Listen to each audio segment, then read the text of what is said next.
Addressing people appropriately. I'm meeting with some business partners from Germany. Should I address them by their first name or last name? In Germany, it's generally more formal. Use Herr, Mr., or Frau, Ems, followed by their last name, unless they specifically invite you to use their first name. Okay, Herr and Frau followed by their last name, even in a casual setting? Initially, yes. Wait for them to offer you the more familiar due form of address and permission to use their first name. It's a sign of respect. What if I'm unsure of their marital status? If you're unsure, Frau is generally acceptable for women.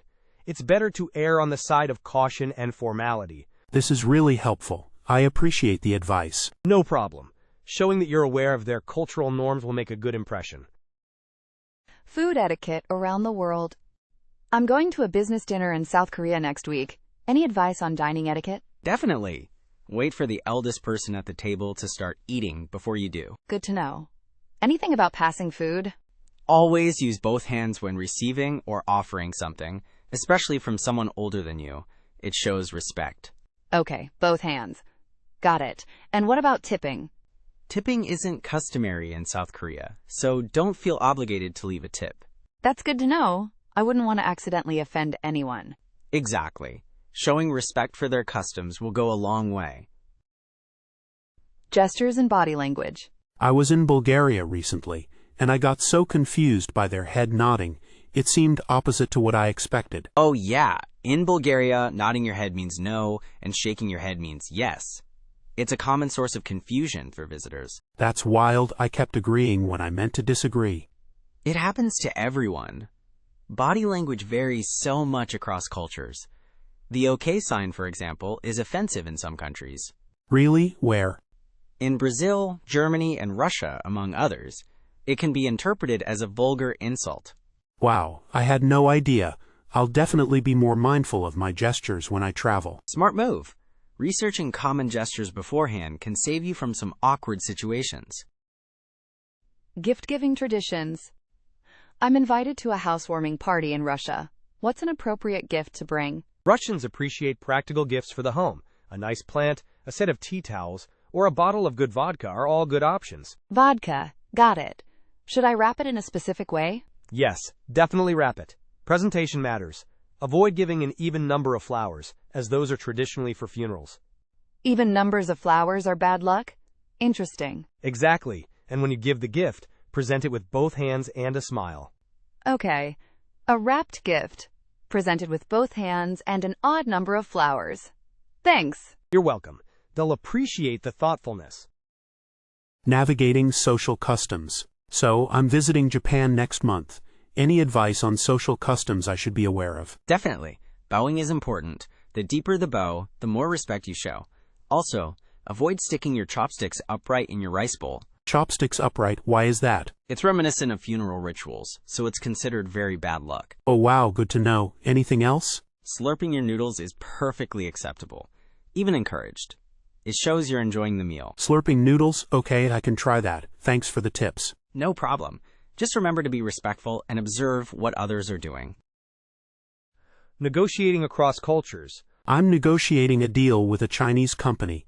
Any tips on how to approach the negotiation process? Building relationships is crucial in Chinese business culture. Take the time to get to know your counterparts personally before diving into the details. So, more emphasis on relationship building than just getting down to business? Exactly. Also, be prepared for a more indirect communication style. They might not always say no directly, but may use subtle hints or avoidances. Indirect communication. That could be tricky. Patience is key. And remember the concept of face. Avoid doing anything that could cause your counterparts to lose face in front of others. Losing face. So avoid direct criticism or confrontation. Precisely. Diplomacy and respect are paramount. Public transportation norms. I'm taking the subway in London for the first time. Any unwritten rules I should know about? Definitely. Stand on the right on escalators to allow people to walk past on the left. Stand on the right. Got it. And avoid making eye contact or engaging in loud conversations. Londoners value their personal space on public transport, so keep to myself and avoid chatting. Makes sense. Exactly. Also, let people off the train before you try to get on. Common courtesy. But good to remember, Thanks. You're welcome. Just follow those simple rules and you'll blend right in. Religious observances and respect. I'm visiting a mosque for the first time. What should I wear? Modesty is key. Wear loose-fitting clothing that covers your arms and legs. Women will typically need to cover their heads as well. Do they usually provide headscarves? Most mosques will have headscarves available for visitors. You'll also need to remove your shoes before entering the prayer area. Okay, covered up and shoes off. Anything else I should be aware of? Avoid walking in front of someone who is praying, and try to maintain a quiet and respectful demeanor. Got it. Quiet and respectful. Thank you for the advice. You're welcome. It's all about showing respect for their faith and traditions. Tipping expectations. I'm traveling to Argentina soon. What's the tipping culture like there? Tipping is customary, but not as high as in the U.S. Usually, 10% is sufficient in restaurants. 10% in restaurants. What about other services? For taxis, rounding up the fare is common. Hotel porters should be tipped a small amount per bag. Okay, round up for taxis, small tip for porters. And be aware that some restaurants might already include a cubierto charge on the bill, which is a service charge. Check before you tip. A cubierto charge? I'll keep an eye out for that. Thanks. No problem. Enjoy your trip to Argentina. Understanding humor differences. I tried telling a joke to my Italian colleagues the other day, and it completely bombed. I thought it was hilarious. Humor is so culturally specific. What kind of joke was it? It was a self-deprecating joke about my own clumsiness. Italians tend to appreciate more witty, observational humor. Self-deprecation might be seen as a bit odd. That makes sense. So what kind of jokes do they usually tell? Often jokes about politics, family dynamics, or even poking fun at regional stereotypes within Italy itself. Okay, I'll keep that in mind. Maybe I'll try a joke about Italian drivers next time. Careful with that one. It could easily be misinterpreted. Tread lightly. Approaches to raising children. What are some common approaches to raising children in your culture? We tend to be very family-oriented, with grandparents often playing a big role. Discipline is usually quite strict. That's interesting. In my culture, there's a lot of emphasis on independence and self-expression from a young age. So less emphasis on obedience and respect for elders? It's more about fostering critical thinking and allowing children to make their own choices, within reason, of course. I can see the benefits of that, but we believe that a strong sense of family and tradition is crucial for a child's development. It sounds like both approaches have their strengths. It's all about what you value most. Cultural attitudes towards risk-taking. How does your culture generally view risk-taking? Is it encouraged or discouraged? We tend to be quite risk-averse. Stability and security are highly valued, so people are often hesitant to take big chances. That's interesting. In my culture, risk-taking is often seen as a sign of ambition and innovation, especially in business. So failure is more accepted? Yes, it's often seen as a learning opportunity. You're encouraged to fail fast and learn from your mistakes. That's a very different mindset. We tend to see failure as something to be avoided at all costs. It probably depends on the context, too. Some risks are worth taking, while others are not. Cultural interpretations of luck. Do you have any lucky charms or superstitions in your culture? Oh, plenty. We believe certain objects bring good luck, like a specific type of jade. What about you? We have a few, like a rabbit's foot or a four-leaf clover, but I don't think most people take them too seriously. For us, it's more than just a charm. It's about respecting the spirits and energies around us. So, if something bad happens, do you attribute it to bad luck or something else? It could be bad luck, but also a sign that we need to be more mindful of our actions and surroundings. That's a very different perspective than what I'm used to. We tend to look for logical explanations first. Cultural perspectives on mental health. How is mental health viewed in your culture? Is it something people openly discuss? It's still a bit of a taboo subject, unfortunately. There's a stigma attached to seeking help for mental health issues. That's a shame. In my culture, there's been a growing effort to destigmatize mental health and encourage people to seek treatment. That's great to hear. We're slowly making progress, but there's still a long way to go. What are some of the common misconceptions about mental health in your culture? Some people believe it's a sign of weakness or that it can be cured through willpower alone. Those are harmful beliefs. Hopefully, with more education and awareness, those misconceptions will disappear. Differing attitudes towards nature. I'm curious, what's the general attitude towards nature in your country? We have a deep respect for nature. It's seen as something sacred and to be protected. How about yours? It's more of a resource to be managed, I think. We appreciate its beauty, but often prioritize economic development. That's a shame. We believe that harming nature ultimately harms ourselves. There's definitely a growing awareness of environmental issues, but it's still a balancing act. Hopefully, more cultures will embrace a more sustainable approach to living in harmony with nature. I hope so too. It's something we all need to work on. Differing concepts of personal achievement. What does personal achievement mean in your culture? What are people striving for? Often, it's about contributing to the community and upholding family honor. Individual success is important, but not at the expense of others. That's a very collective perspective.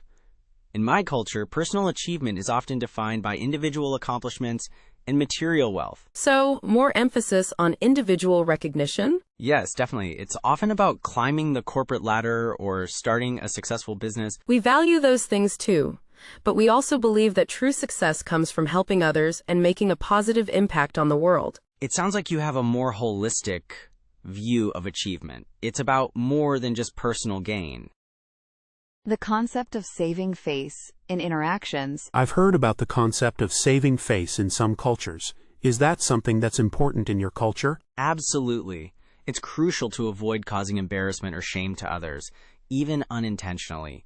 Maintaining harmony is paramount. So direct criticism is generally avoided? Yes, it's better to offer constructive feedback in a subtle and indirect way. Public reprimands are a big no-no. That makes sense. In my culture, directness is often valued, but it can sometimes be perceived as rude. It's all about being mindful of the other person's feelings and maintaining a sense of respect. It sounds like a delicate balancing act. I'll have to be more aware of that when interacting with people from your culture. The role of elders in society. What role do elders play in your society? They are highly respected and seen as a source of wisdom and guidance. Their opinions are valued, and they often have significant influence in family matters. That's wonderful. In my culture, elders are often marginalized, and their contributions are overlooked.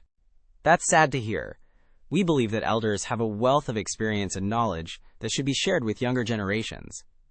Do elders typically live with their families? Yes, it's very common for multiple generations to live under one roof. It's seen as a way to care for and honor our elders. That's a beautiful tradition. I think we could learn a lot from that. The significance of names. I've noticed in some cultures, names carry a lot of weight, like family history or even destiny. Is that true where you're from? Absolutely. In my culture, names are carefully chosen, often by elders, and reflect hopes for the child's future. It's a big deal. That's fascinating.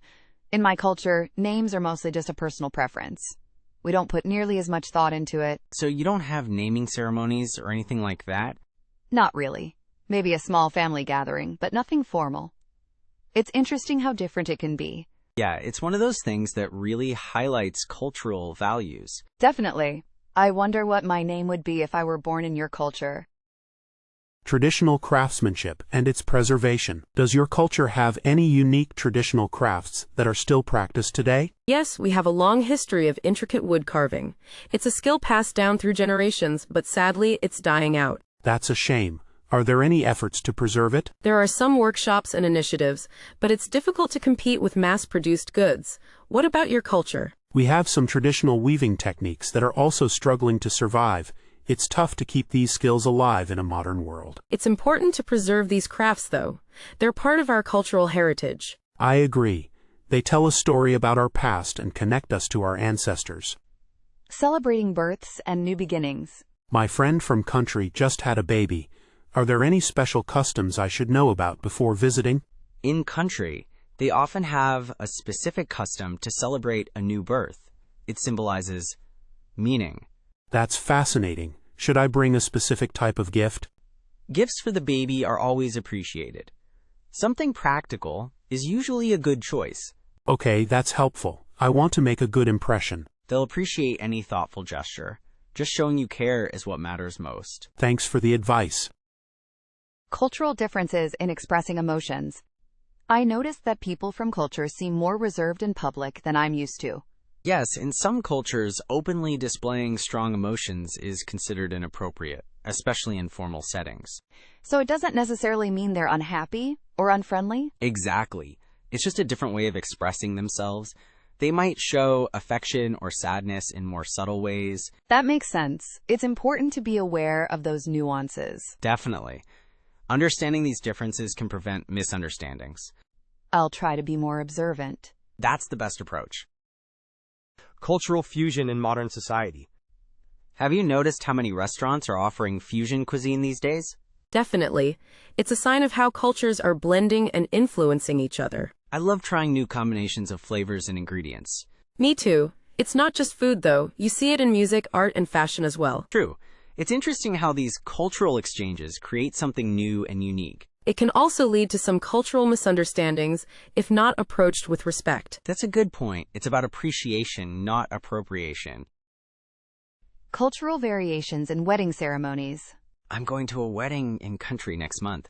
I am so excited. That's wonderful. Wedding ceremonies can be very different depending on the culture. What are some of the unique traditions I might see? In country, they often have a specific tradition which symbolizes meaning. Wow, that sounds beautiful. Is there a specific dress code I should follow? It's best to ask the couple or someone familiar with the traditions. Generally, modest attire is a safe bet. Good idea. I'll check with them. Thanks. Experiences with culture shock. I'm feeling so overwhelmed since moving here. Everything is so different. That sounds like culture shock. It's completely normal when you're immersed in a new environment. Really? I thought something was wrong with me. Not at all. It's your brain trying to process all the new information. What's been the hardest part? Probably the language barrier, and feeling like I don't understand the social cues. That's tough. Give yourself time and be patient. Try to connect with other expats too. Sharing experiences helps. Thanks, that's good advice. I appreciate it. No problem. It will get easier, I promise. The impact of pop culture. Have you noticed how popular Korean dramas are becoming worldwide? Yes! It's amazing how pop culture can introduce people to new languages and customs. I started learning Korean because of them. It's a fun way to learn about the culture. It is. But it's also important to remember that pop culture is just one aspect of a culture. Right? It's not always a completely accurate representation. Exactly. It can spark interest, but it's essential to delve deeper to gain a true understanding. Good point. I'll keep that in mind. The role of folklore and mythology. I'm reading a book about culture-s mythology, and it's so different from what I'm used to. Folklore and mythology often reflect a culture's values, beliefs, and history. It's interesting how these stories have been passed down through generations. They provide insights into a culture's worldview and its relationship with the natural world. Do people still believe these myths today? While not everyone takes them literally, they often still hold symbolic significance and influence cultural practices. That's fascinating. I never thought about it that way. The value of cultural heritage. I visited that ancient temple you told me about. It was incredible. Isn't it amazing? It's a vital part of our cultural heritage. It made me think about how important it is to preserve these historical sites. Absolutely. They connect us to our past and tell us stories about our ancestors. What's being done to protect them from damage and neglect? There are various organizations working on preservation, but funding is always a challenge. I see. It's a shared responsibility, really. Traditions around death and mourning. I'm attending a funeral for a colleague whose family is from culture. Are there any customs I should be aware of? Yes, in culture, mourning rituals are quite specific. For example, specific ritual. Oh, I didn't know that. Is there a dress code? Usually, dark colors are appropriate. It's also important to express your condolences sincerely and offer support to the family. Thank you for letting me know. I want to be respectful. Of course, just being there to offer your support is what matters most. I appreciate your guidance. Understanding cultural stereotypes. I heard a comedian make a joke about all nationality being stingy. Is that a common stereotype? Sadly, yes, but it's completely untrue. Every culture has its stereotypes, and they're usually based on limited or inaccurate information. So, how do you combat those misconceptions? By getting to know people individually and sharing my own experiences. Open communication is key. That makes sense. It's easy to fall into the trap of believing what you hear. Exactly. Actively challenging stereotypes is important for fostering understanding. I'll try to be more mindful of that. Local arts and crafts. I'm looking for a souvenir. What kind of local crafts are popular here? Well, we're known for our hand-woven textiles. The patterns tell stories about our history. That sounds interesting. Where can I find some? There's a market on Saturdays where local artisans sell their work. It's worth a visit. Are they usually expensive? It depends on the complexity and materials, but you can find something for every budget. Great. I'll check it out this weekend. Thanks. Local cuisine and dietary restrictions. I have some dietary restrictions. Is it difficult to find food that I can eat here? It depends on what you can eat. Many traditional dishes contain meat, but there are vegetarian options available. I'm a vegetarian. Are restaurants usually accommodating? Most are willing to adapt dishes if you ask. Just be clear about what you can't eat. Are there any specific dishes I should try that are naturally vegetarian? Definitely try the vegetable stew. It's a local specialty. Just double check that it doesn't contain any meat broth. That sounds delicious. I'll look for it. Thanks. Local festivals and celebrations. I heard there's a festival happening this weekend. What's it all about? It's the Harvest Festival. We celebrate the end of the growing season and give thanks for the bounty. That sounds fun. What kind of activities are there? Lots of traditional music, dancing, food stalls, and craft fairs. It's a big community event. Is there anything I should know before I go? Just come ready to have fun and maybe try some of the local cider. Sounds great. I'll definitely check it out. Perspectives on environmentalism. What are the main environmental concerns in this region? Water conservation is a big issue, as well as protecting our forests from deforestation. Are there any local initiatives to address these problems? Yes, there are several community-based projects focused on reforestation and water management. That's good to hear. Do people actively participate in these initiatives? Many do, especially younger generations. There's a growing awareness of the importance of environmental sustainability. I'd be interested in learning more about how I can contribute. I can connect you with some local organizations if you'd like. Regional dialects and understanding. I'm having a hard time understanding some people here. Their accent is so thick. Yeah, regional dialects can be tricky. Even native speakers sometimes struggle. Do you have any tips for understanding them better? Try focusing on the context and key words. Don't be afraid to ask them to repeat themselves, slowly. That's good advice. I feel bad asking them to repeat themselves, though. They'll understand you're trying to learn. It shows respect for their culture. Okay, I'll keep that in mind. Thanks. No problem. Immersion is the best way to learn. Just keep at it. Social perceptions of outsiders. Do you think people here are welcoming to foreigners? Generally, yes, we value politeness and respect. As long as you're respectful of our customs, you'll be fine. I'm always trying to be. Are there any specific things I should avoid doing? Avoid being overly loud or boastful. Humility is highly valued here. That's good to know. I tend to be a bit enthusiastic sometimes. It's more about being mindful of your audience. Observe how locals interact and try to emulate that. Okay, I'll pay closer attention. Thanks for the advice. The role of elders in society. I noticed that people seem to show a lot of deference to older people here. Yes, elders are highly respected in our culture. They're seen as sources of wisdom and experience. Is there a specific way I should address them? Using honorifics is a good way to show respect. Ask someone for the proper term if you're unsure. That's helpful. I want to make sure I'm being respectful. Also, listen attentively when they speak. Their stories and advice are invaluable.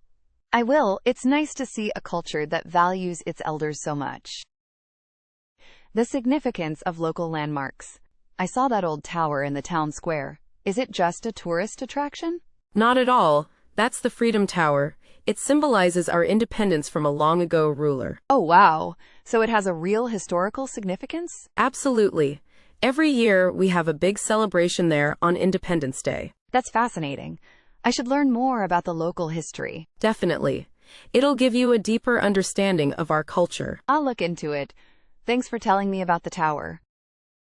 Traditional healing practices. I heard about some traditional healers in the area. Are they still common? Yes, many people still consult with them for various ailments. They use herbal remedies and traditional techniques. Is it considered strange to go to both a doctor and a traditional healer? Not at all. Many people see it as complementary medicine. They get the best of both worlds. That's interesting. Are the healers easy to find? It's best to ask a local for a recommendation.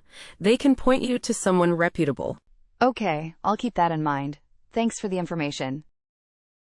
Traditional music and dance. I saw some people performing a traditional dance in the park. It was so beautiful. Oh, that's probably the sun dance. It's an ancient ritual passed down through generations. What's the meaning behind it? It's a prayer for good health, a successful harvest, and community harmony. That's incredible. The costumes were so vibrant, too. Each color and symbol has a specific meaning related to our beliefs. I wish I knew more about it while I was watching. I'll have to do some research.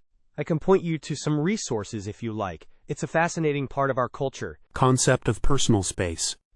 I visited Brazil last year, and people stood much closer to me when talking.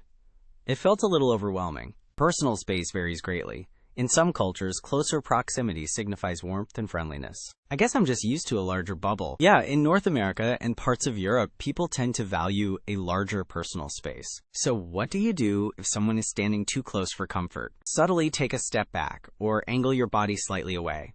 Avoid making a big deal out of it. Good to know. I felt awkward just shifting away without knowing if it was rude.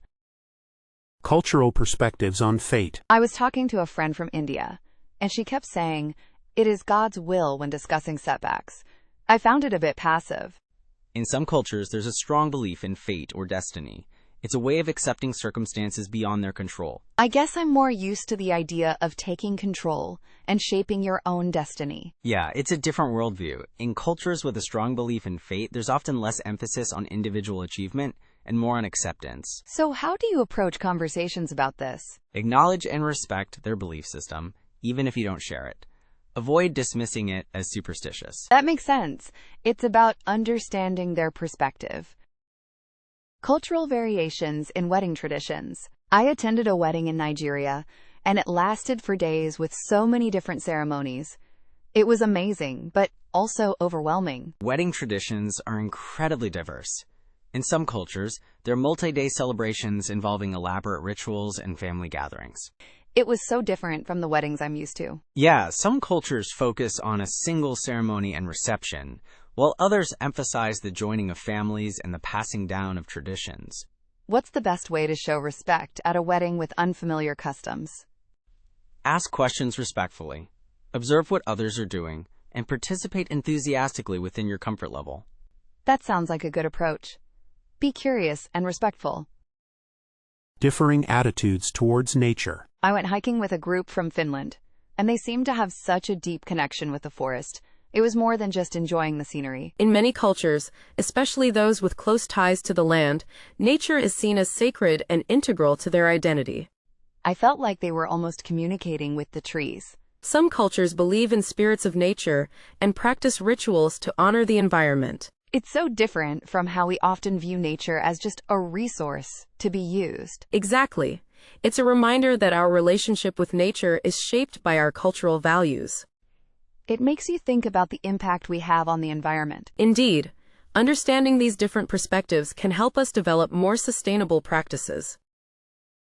Expressing disagreement respectfully.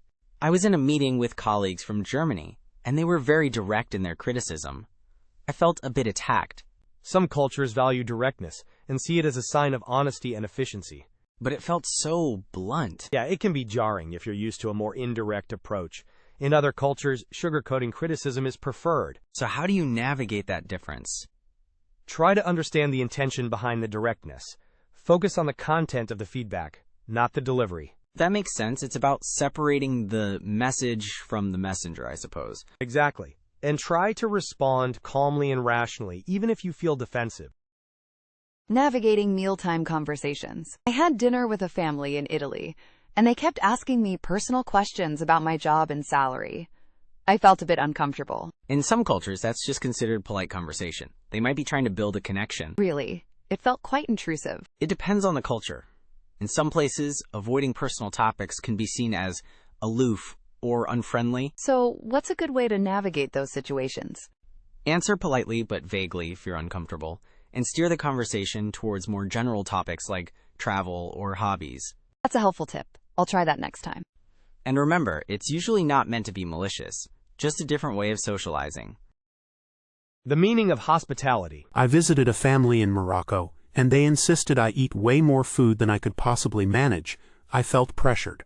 That's a common expression of hospitality in many cultures. Offering an abundance of food is a sign of generosity and respect. But I was so full. I know, it can be overwhelming. Try to take small portions of everything and compliment the food enthusiastically. So, it's more about the gesture than actually finishing everything? Precisely.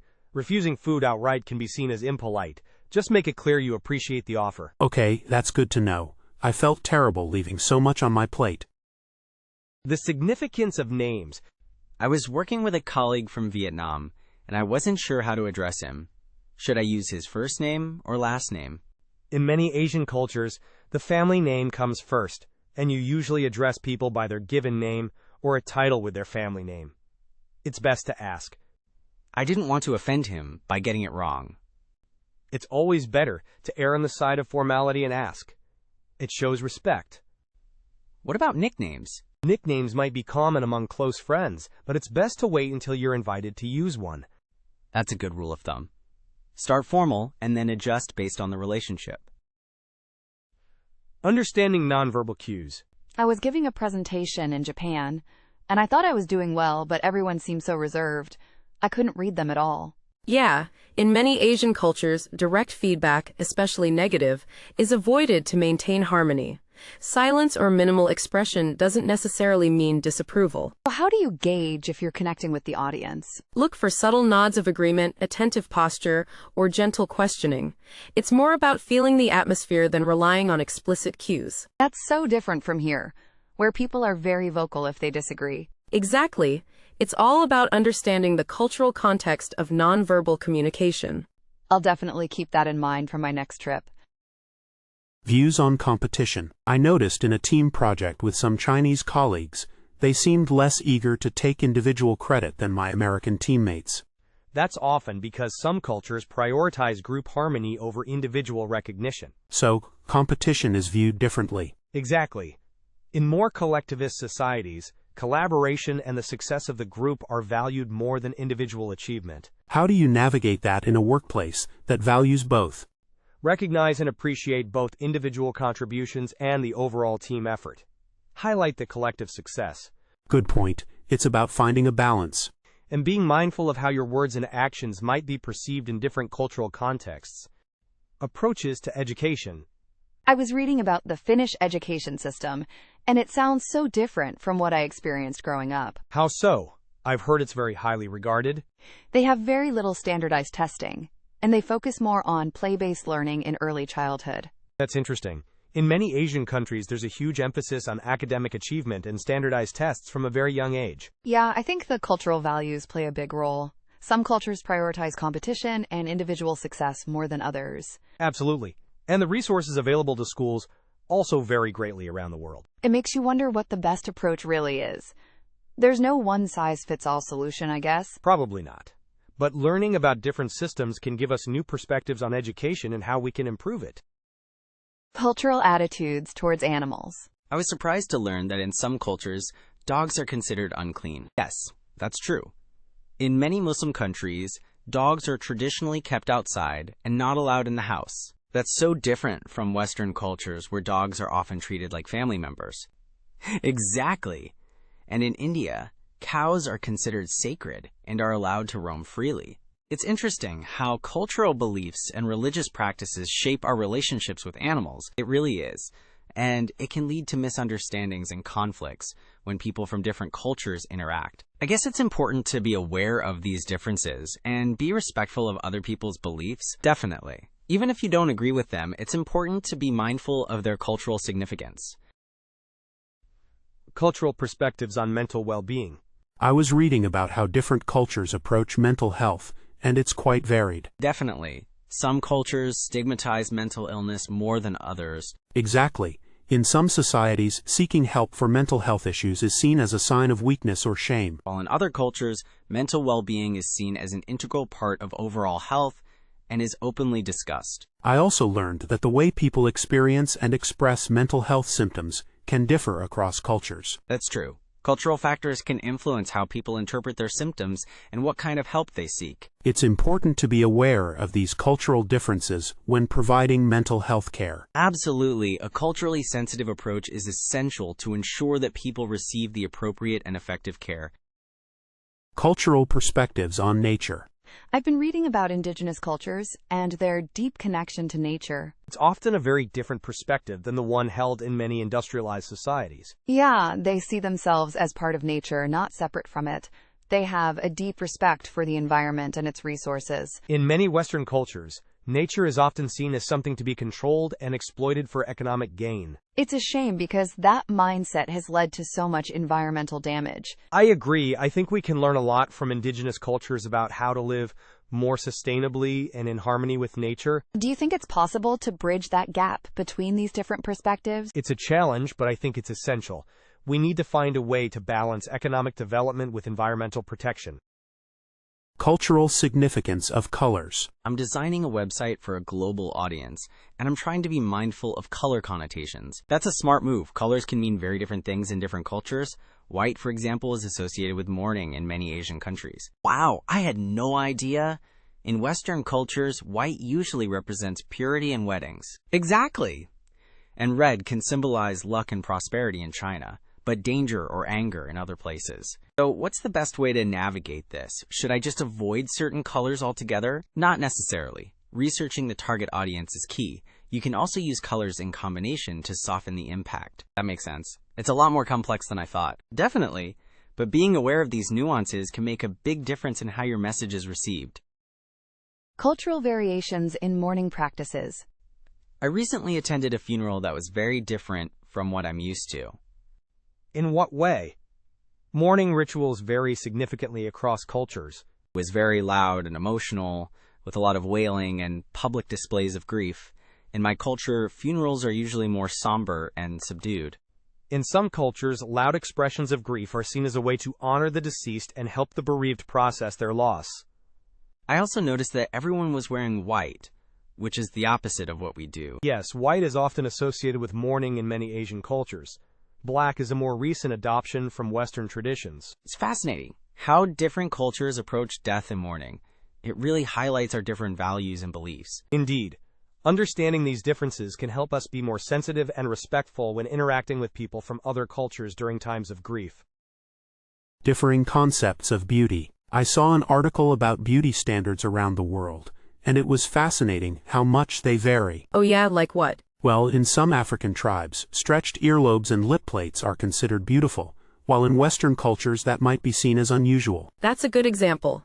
And in some Asian countries, pale skin is highly valued, while in other parts of the world, tan skin is considered more attractive. It really highlights how much beauty is in the eye of the beholder, and is shaped by cultural norms. Exactly.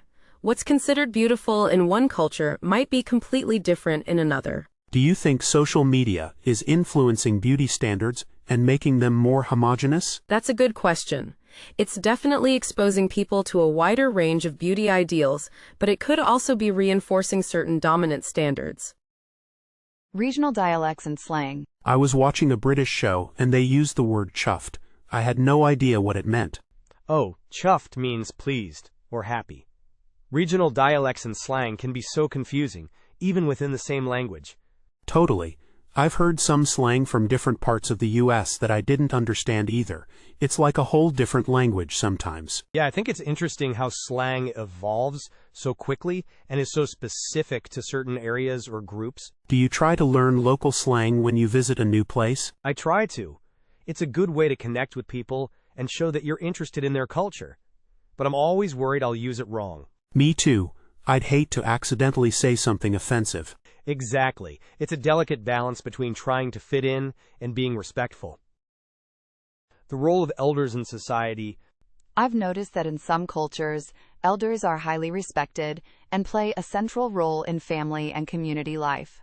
Yes, in many traditional societies, elders are seen as a source of wisdom and guidance. They're often responsible for passing down cultural traditions and values to younger generations.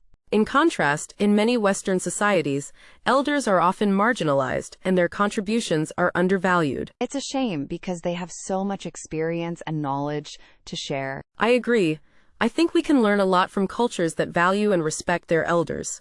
Do you think the emphasis on youth and innovation in Western cultures contributes to this? That's definitely a factor. But I think there's also a growing awareness of the importance of intergenerational connections and learning from our elders. Traditional arts and crafts. I'm fascinated by traditional Japanese pottery. The craftsmanship is incredible. Me too. And each region has its own distinct style and techniques passed down through generations. It's sad to think that some of these art forms are dying out because younger generations aren't learning them. It is. But there's also a growing movement to preserve and revitalize these traditions. That's good to hear. I think it's important to keep these cultural treasures alive. I agree. They tell a story about a culture's history and values. Have you ever tried learning a traditional craft? I took a weaving class once, but it was much harder than I expected. It gave me a new appreciation for the skill and patience involved. Approaches to problem solving. I'm finding that the way people approach problem solving here is quite different from what I'm used to. In what way? Back home, we're very direct and focused on finding the quickest solution. Here, there seems to be more emphasis on building consensus and considering everyone's feelings. Ah, yes. We value harmony and avoiding conflict, even if it takes a bit longer to reach a decision. It can be frustrating sometimes, but I also see the value in it. It often leads to more sustainable solutions in the long run. Exactly. It's about building trust and ensuring everyone feels heard. I'm learning to be more patient and collaborative, which is definitely a good thing. Cultural approaches to grief and loss. I recently attended a funeral here, and I noticed some differences in how grief is expressed compared to my culture. Oh, really? What did you observe? There seemed to be more open displays of emotion, and the mourning period was much longer. Yes, we believe it's important to express our grief openly and to support each other through the mourning process. Back home, people tend to be more reserved and private about their grief. We see death as a natural part of life, and we believe it's important to honor the deceased and remember them. It's a different perspective, and it's made me think about how we cope with loss in my own culture. There's no right or wrong way to grieve, but it's important to have a supportive community. Cultural views on the future. I've been thinking about how differently cultures view the future. What are your thoughts? That's an interesting topic. In my culture, there's a strong emphasis on planning for the future and saving for retirement. That's similar to my culture. But here, I've noticed more of a focus on living in the present moment. Yes, we tend to value experiences and relationships over long-term financial security. It's a different perspective, and it's made me question my own priorities. It's not about one being right or wrong, but about finding a balance that works for you. That's true. I'm trying to learn to appreciate the present more, while still planning responsibly for the future. Differing concepts of personal achievement. I've been noticing different ideas about what constitutes personal achievement here. It's not always about career success. That's true. While career is important, many people prioritize family, community contributions, or personal growth. Back home, it feels like everything is geared towards climbing the corporate ladder. It's refreshing to see other values emphasized. We believe in holistic well-being. Success isn't just about money or status. So, things like raising a family or contributing to the local community are seen as equally valuable? Absolutely. Those are often seen as more meaningful achievements than professional success. It's a perspective shift for me. I'm starting to think about what truly matters to me, beyond my career goals. Expressions of respect for elders. I'm curious about how respect for elders is shown here. It seems different from my country. It's very important in our culture. We often use honorifics when addressing older people, and we always listen to their advice. I've noticed the honorifics. It's a more formal way of showing respect than we typically use. Yes, and we also prioritize their comfort and well-being. Family members often live together to care for their elderly relatives. That's a beautiful tradition. It seems like elders are highly valued and respected for their wisdom and experience. They are. We believe they have a lot to teach us, and we try to learn from their experiences. It's a wonderful example of intergenerational connection. Local legends versus global myths. Have you heard any interesting local legends since you've been here? Actually, yes! Someone told me a story about a shape-shifting creature that lives in the mountains. It reminds me a bit of our stories about werewolves back home. Oh, interesting. So similar themes, different details? Exactly. The shapeshifter here is tied to the land and protects it, whereas our werewolves are usually seen as dangerous and cursed. That's a fascinating difference. It shows how our relationship with nature influences our storytelling. Definitely. It makes you wonder what common fears and hopes drive these similar yet unique myths across cultures. Perhaps the fear of the unknown and the hope for protection in different forms. That sounds about right. It's amazing how stories connect us, even across vast distances. Perceptions of wealth and poverty. I've noticed some stark differences in how wealth and poverty are perceived here compared to my country. Oh, really? How so? Back home, there's a lot of emphasis on material possessions as a sign of success. Here, people seem to value community and family more. That's a good observation. We tend to prioritize collective well-being over individual accumulation. It's refreshing, but also challenging to adjust to. I find myself questioning my own values sometimes. It's a good thing to question them. It helps you understand yourself better and appreciate different perspectives. True, it's made me realize that wealth can mean different things to different people. The influence of colonial history. I've been reading about the colonial history of this region. It seems to have had a significant impact on the culture. Absolutely. Colonialism has shaped our language, our political systems, and our social structures. I'm curious about how people here view that history. Is it a source of anger, pride, or something else? It's a complex mix of emotions. There's anger about the injustices of the past, but also pride in our resilience and our ability to overcome adversity. I can imagine. It must be difficult to reconcile the positive and negative aspects of that legacy. It is, but it's important to acknowledge the past in order to build a better future. That makes sense. It's a reminder that history is always present, shaping our identities and our relationships with the world. The meaning of home. What does home mean to you now that you're living abroad? That's a big question. I used to think it was just a place, my childhood house. But now I think it's more about the people and memories I carry with me. I can relate to that.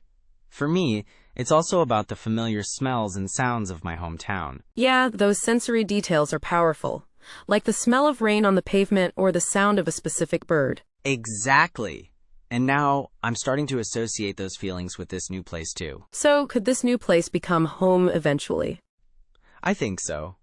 Maybe home isn't just one place, but a feeling you can recreate wherever you are. That's a beautiful way to put it.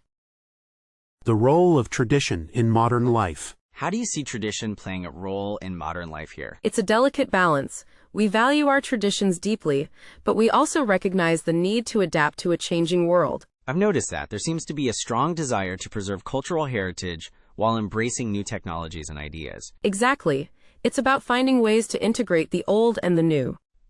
Are there any specific traditions that are particularly important to maintain? Family gatherings, storytelling, and certain rituals are all considered essential for preserving our cultural identity. It's fascinating to see how these traditions continue to shape people's lives in the 21st century. Approaches to problem solving. I've noticed a different approach to problem solving here. It seems more indirect. We tend to prioritize harmony and avoid direct confrontation, even when addressing problems. So, it's about finding solutions that don't disrupt relationships? Precisely. We might use subtle suggestions or involve mediators to find common ground. In my country, we're more direct, even if it causes some friction. Each approach has its strengths and weaknesses. Ours can be slower but more sustainable. I can see how that would lead to stronger long-term relationships. Cultural perspectives on nature. I noticed people seem to have a deep respect for nature here. Is that common? It is. We have a long history of living in harmony with the environment. That's wonderful. In my country, we're still struggling with environmental awareness. It's a global challenge, but our cultural values emphasize sustainability and conservation. I see that reflected in the architecture and the way people interact with natural spaces. We believe nature has intrinsic value, beyond just its practical uses. That's a perspective I admire. Differing concepts of beauty.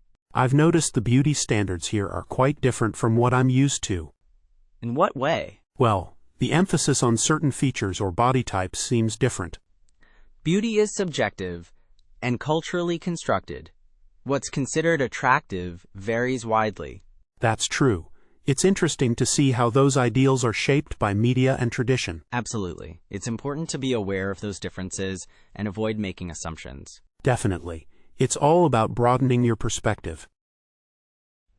Expressions of respect for elders. I've noticed a strong emphasis on respecting elders here. How is that shown? It's shown in many ways, through language, gestures, and deference to their opinions. So it's more than just being polite? Yes, it's about acknowledging their wisdom and experience. We often seek their advice. In my country, respect for elders is declining somewhat. That's a shame. We believe they play a vital role in preserving our culture and traditions. I agree. It's something worth preserving. Local legends versus global myths. Are there any famous local legends that people still talk about? Oh, definitely. We have many stories passed down through generations.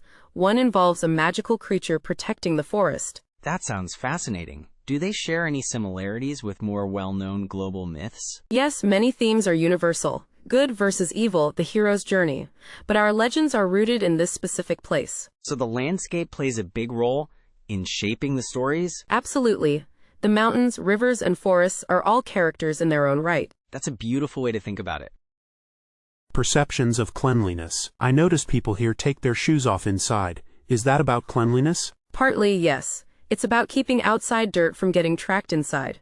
But it's also about comfort and respect for the home. That makes sense. In my country, we mostly wear shoes indoors and clean more frequently. Interesting. So, different priorities, same goal? Exactly. I also saw a public toilet that was surprisingly clean compared to back home. Oh, that's good. We try to maintain standards. It's definitely a different approach to hygiene than I'm used to. The concept of luck. I've seen a lot of symbols related to luck here. Do people really believe in it? It's more nuanced than just belief. It's a cultural tradition, a way of hoping for good fortune. So it's more of a symbolic thing? Yes, and it can influence behavior. People might avoid certain actions they consider unlucky. That's interesting. In my country, we're more skeptical. We have some skeptics here too, but the traditions persist. I guess it's a way to feel more in control of the uncontrollable. The meaning of home. What does home mean to people here? Is it just a physical place? It's more than that. It's tied to family, community, and cultural identity.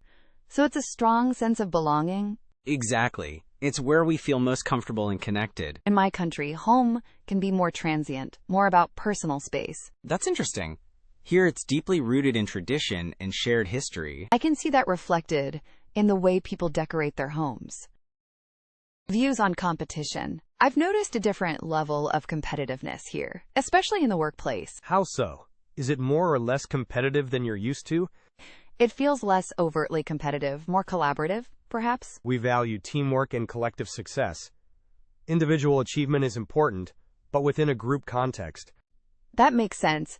In my country, it's often more about individual performance. There are advantages and disadvantages to both approaches, I suppose. Definitely. It's about finding the right balance. Views on privacy. I've noticed people here seem more willing to share personal details with strangers than back home. Really? I hadn't considered that. Maybe we value connection more than absolute privacy, initially. It's not a bad thing, just different. In my country, we tend to keep to ourselves until we know someone well. I guess it depends on the situation. We might be more reserved in certain professional settings. That's understandable. I think it's about building trust differently. Precisely. It's fascinating how cultures approach that differently. It is. I'm learning a lot. Cross-cultural mentorship programs. I'm thinking of joining a cross-cultural mentorship program. What are the benefits? It's a great way to gain a new perspective and develop valuable skills. You can learn from someone with a different background and experience. What kind of challenges might I face? Communication differences, differing expectations, and potential misunderstandings due to cultural norms. How can I overcome those challenges? By being open-minded, actively listening, and asking clarifying questions. It's also important to be respectful of your mentees' or mentor's cultural background. So, it's a learning experience for both parties? Exactly. It's a two-way street, a chance to grow both personally and professionally. Cultural exchange programs in schools. Our school is considering starting a cultural exchange program. What are the key benefits for students? It's fantastic for broadening their horizons. It fosters empathy, understanding, and global awareness. I worry about the logistics and potential culture clashes, though. Preparation is key. Thorough pre-departure training for students and host families is crucial. What should that training cover? Basic language skills, cultural norms, conflict resolution strategies, and information about the host country's history and values. That makes sense. And what about after the exchange? Encourage students to share their experiences and findings with the wider school community. It can inspire others. Cultural heritage preservation efforts. I'm concerned about the loss of cultural heritage sites due to conflict and climate change. It's a serious issue. Many organizations are working to protect these sites and preserve cultural traditions. What are some of the strategies they use? Documenting endangered sites, training local communities in preservation techniques, and advocating for international protection. How can individuals contribute to these efforts? By supporting organizations that work in this field, raising awareness about the issue, and respecting cultural heritage when traveling. So, even small actions can make a difference? Absolutely. Every effort to protect cultural heritage helps ensure that future generations can learn from the past. Cultural influences on art and design. I'm fascinated by how different cultures influence art and design. It's amazing how varied aesthetics can be. Absolutely. Look at Japanese minimalism versus the vibrant colors of Mexican folk art. Or the intricate patterns in Islamic art. It's also symbolic. Exactly, and it's not just visual arts. Think about the different architectural styles around the world. They reflect different values and priorities. How does globalization affect these traditional art forms? It can lead to both homogenization and innovation. Some traditions are diluted, while others are revitalized through cross-cultural exchange. So, a blending of styles can create something new and exciting? Precisely. It's a constant evolution, a dialogue between the past and the present. Diaspora communities and cultural preservation. I'm curious about how diaspora communities maintain their culture in a new country. It's a complex process. They often create cultural centers, language schools, and community organizations to preserve their heritage. Do they face challenges in doing so? Definitely. Generational differences can arise, with younger generations sometimes less connected to their ancestral culture. How do they bridge that gap? Through storytelling, celebrating traditional festivals, and teaching children about their history and language. So it's a conscious effort to keep the culture alive? Exactly. It's about finding a balance between assimilation and maintaining their unique identity. Ethical tourism considerations. I'm planning a trip to Southeast Asia. I want to be a responsible tourist, not just a consumer. That's great. Have you considered the impact of your visit on local communities? I've started looking into it. I want to support local businesses and avoid contributing to environmental damage. Definitely research ecotourism options and fair trade practices. Avoid activities that exploit animals or promote harmful cultural stereotypes. Good point about the stereotypes. I need to be mindful of how I represent my own culture too. Exactly, it's a two-way street. Engage respectfully and try to learn from the locals. So, smaller guest houses over big resorts, local guides, and being mindful of my waste. Got it. Precisely. And consider offsetting your carbon footprint from the flights. Intercultural friendships. Making friends from different cultures is so enriching, but sometimes I feel like I'm missing something. I know what you mean. It's about more than just language. It's understanding different worldviews. Like, my friend from Japan never seems to directly disagree with me, even when I know she does. That's likely rooted in cultural values around harmony and avoiding confrontation. It's not dishonesty, it's politeness. Ah, that makes sense. So I should try to read between the lines a bit more? Exactly. And be patient. It takes time to build trust and understand nuances. I guess the key is to be open and ask questions respectfully, right? Absolutely. Curiosity and genuine interest go a long way. The impact of cultural immersion. I'm thinking about doing a study abroad program, but I'm nervous about being completely immersed in a new culture. It can be daunting, but it's an incredible opportunity for personal growth. What's the biggest challenge you faced when you lived abroad? Probably overcoming culture shock. Feeling disoriented and frustrated when things are different from what you're used to. How did you deal with that? I found it helpful to connect with other expats, but also to actively engage with the local culture. Try new foods, attend local events. So, embrace the unfamiliar instead of resisting it. Exactly. And remember that it's okay to feel uncomfortable sometimes. It's part of the process. The role of food in cultural diplomacy. I heard about, quote, culinary diplomacy recently. What exactly does that mean? It's using food as a tool to build bridges between cultures and improve international relations. How does that work in practice? By hosting cultural events featuring traditional cuisine, supporting chef exchanges, and promoting food-related tourism. So food can be more than just sustenance. It can be a form of communication? Absolutely. Sharing a meal is a universal way to connect with people and learn about their culture. That's a delicious way to promote understanding. Indeed. And it can also boost local economies and promote sustainable agriculture. The role of museums in cultural exchange. I'm planning a visit to a new museum, but I'm wondering what role museums play in cultural exchange. They're vital. They showcase artifacts and art from different cultures, fostering understanding and appreciation. But aren't some museum collections controversial, with items acquired during colonial times? That's a valid point. Many museums are now actively addressing issues of repatriation and provenance. What does that involve? Returning artifacts to their countries of origin, collaborating with source communities, and providing more context about the history of the objects. So, museums are evolving to become more ethical and inclusive spaces? Precisely. They're striving to be platforms for dialogue and reconciliation, not just repositories of the past. Attitudes toward strangers. I've noticed people here are quite reserved with strangers. Is it the same where you're from? Actually, we tend to be quite open and welcoming.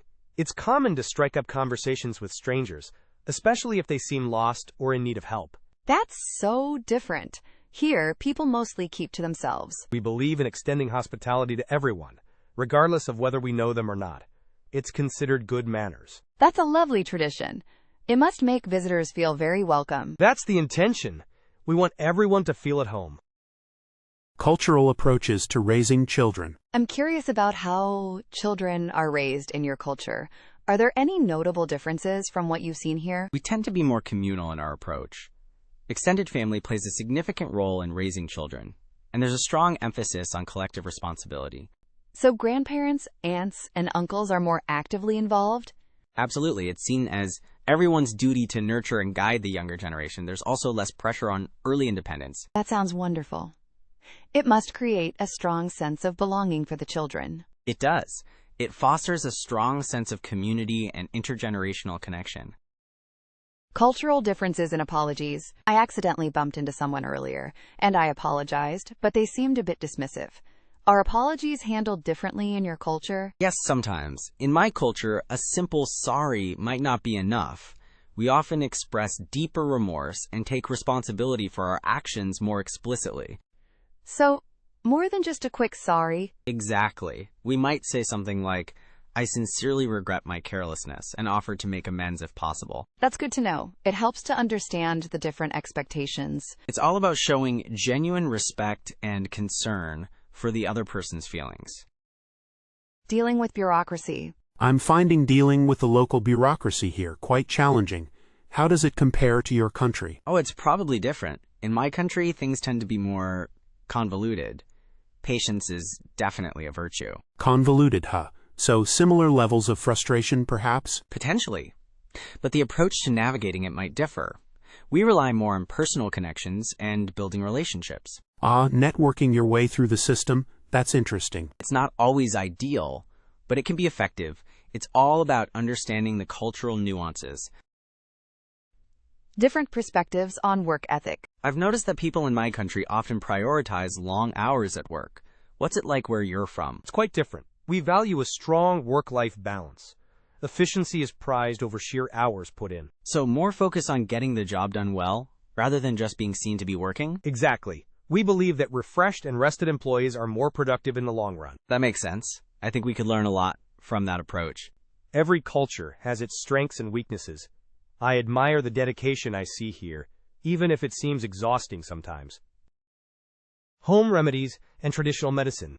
My grandmother always used honey and lemon for a sore throat. Do you have any home remedies like that in your culture? Absolutely. In my country, we use ginger tea with turmeric for colds. It's supposed to be very effective. Ginger and turmeric. Interesting. I've heard of turmeric's anti-inflammatory properties. Yes, it's a staple. We also use specific herbs for different ailments. It's a whole system of traditional medicine. That sounds fascinating. Is it still widely practiced alongside modern medicine? It is, especially in rural areas. Many people trust these remedies passed down through generations. I can understand that. There's something comforting about using what your ancestors used. Local versus international news focus. I find the news here focuses a lot on international events. Is that the same in your country? Not as much, actually. We tend to prioritize local and regional news. There's a stronger focus on issues that directly affect our communities. So more coverage of local politics and community events. Yes, and less emphasis on global affairs, unless they have a direct impact on us. It's a matter of priorities. I guess it depends on what people consider most relevant to their lives. Exactly. It reflects the values and concerns of the society. Perspectives on environmentalism. I'm really passionate about environmental conservation. What are some of the major environmental concerns in your country? Deforestation is a huge issue for us. We're losing our rainforests at an alarming rate, which has a devastating impact on biodiversity and climate change. That's terrible. What efforts are being made to combat it? There are some reforestation projects and initiatives to promote sustainable agriculture, but it's a constant struggle against economic pressures. It's a global problem, isn't it? Balancing economic development with environmental protection. Precisely. It requires international cooperation and a shift in mindset. Perspectives on social hierarchy. I've always been taught to treat everyone equally, regardless of their position. Is that a common view where you're from? While we value equality, there's also a strong sense of respect for elders and those in positions of authority. It's a bit more hierarchical. So, deference is shown more openly? Yes, especially in formal settings. It's not about inequality, but about acknowledging experience and responsibility. I see. It's interesting how different cultures prioritize different aspects of social interaction. Indeed. It's all about understanding the underlying values and intentions. Views on personal ambition. In my culture, there's a lot of pressure to be successful and achieve great things. Is that similar where you're from? We value personal growth, but success is often defined differently. It's more about contributing to the community and finding personal fulfillment than accumulating wealth or fame. So a more collective approach to success? Yes, and less emphasis on individual competition. Collaboration and mutual support are highly valued. That sounds like a healthier approach. Sometimes I feel like we're too focused on individual achievement. It's all about finding what brings you happiness and purpose, regardless of societal expectations. Approaches to problem solving. I'm finding that when problems arise at work, the approach here is very different from what I'm used to. How so? What differences have you observed? Back home, we're very direct and individualistic. Here, it seems more collaborative and consensus-driven. That's true. We value teamwork and making sure everyone feels heard before making a decision. It can be slower, but I see the benefit of having everyone on board. Exactly. It avoids potential conflicts and ensures a more sustainable solution in the long run. I'm learning to be more patient and appreciate the collective effort. It's a valuable skill to develop, both professionally and personally. Cultural approaches to grief and loss. I attended a funeral here recently, and the mourning rituals were very different from what I'm used to. Oh, really? In what ways? Back home, it's often a more private and somber affair. Here, it was a much larger gathering with more outward expressions of grief. Yes, we believe in sharing the burden of grief with the community. It's a collective experience. I noticed there was also a lot of storytelling about the deceased. It was a celebration of their life. That's right. We believe in honoring their memory and keeping their spirit alive through stories. It was a powerful experience. It helped me understand the importance of community support during difficult times. That's the intention. We believe in comforting each other and finding strength in unity. Ethical tourism considerations. I'm trying to be a more responsible tourist. What are some ethical considerations I should keep in mind while I'm here? That's great. Supporting local businesses is key. Eat at family-run restaurants. Buy souvenirs from local artisans. That makes sense. I want to avoid contributing to large corporations that might exploit the local economy. Also, be mindful of cultural sensitivities. Dress respectfully when visiting religious sites and learn a few basic phrases in the local language. Good point. I want to show respect for the local culture and traditions. And try to minimize your environmental impact. Avoid single-use plastics, conserve water, and choose eco-friendly tours. I'll definitely keep that in mind. It's important to protect the environment for future generations. Finally, be aware of your privilege and avoid perpetuating stereotypes. Engage with locals respectfully and learn from their experiences. Expressions of respect for elders. I've noticed people here show a great deal of respect to their elders. It's quite touching. Yes, honoring our elders is a core value in our culture. They are seen as wise and experienced. Back home, we respect our elders, but it's not always as outwardly expressed. Here, it's common to seek their advice, listen to their stories, and care for them in their old age. It's a beautiful tradition. I admire the way they are valued and cherished. They are the keepers of our history and culture. We learn so much from them. It seems like a strong family bond is also a result of this respect. Definitely. It strengthens family ties and promotes intergenerational understanding. Perceptions of cleanliness. I've noticed that standards of cleanliness seem to vary greatly from what I'm used to. In what way specifically? Well, back home, things like public restrooms are expected to be spotless. Here, the expectations seem lower. That can be true, depending on the location and resources available. What constitutes, quote, clean is often culturally influenced. I guess so, but even in homes, I see different priorities. Like shoes aren't always taken off indoors. Ah, yes. Shoe removal is more of a custom than a strict cleanliness standard in some places. It's about comfort and practicality, too. So it's less about germs and more about habit? Precisely. And also, availability of cleaning supplies and time to clean play a role. Perceptions of success. I've noticed people here define success so differently. Back home, it's all about career advancement and material wealth. Really. Here, success is often tied to community contribution and personal fulfillment. Money is secondary for many. That's interesting. So someone volunteering a lot would be considered successful? Absolutely. Someone dedicated to helping others is highly respected. It's about making a positive impact. I'm starting to see that. It's a refreshing perspective, actually. It can be. It also puts less pressure on chasing a specific career path. So success is more about personal values and contribution than financial gain? Precisely. It's a more holistic view, I think. The concept of luck. I keep hearing people talk about luck here. It seems to play a much bigger role in their explanations of events than back home. That's interesting. We often attribute successes and failures to luck, fate, or destiny. Back home, we tend to emphasize hard work, skill, and personal responsibility. We value those things too, but we also believe that luck plays a significant part in shaping our lives. So it's a way of acknowledging that some things are beyond our control? Exactly. It's a way of accepting the uncertainties of life and remaining humble in success.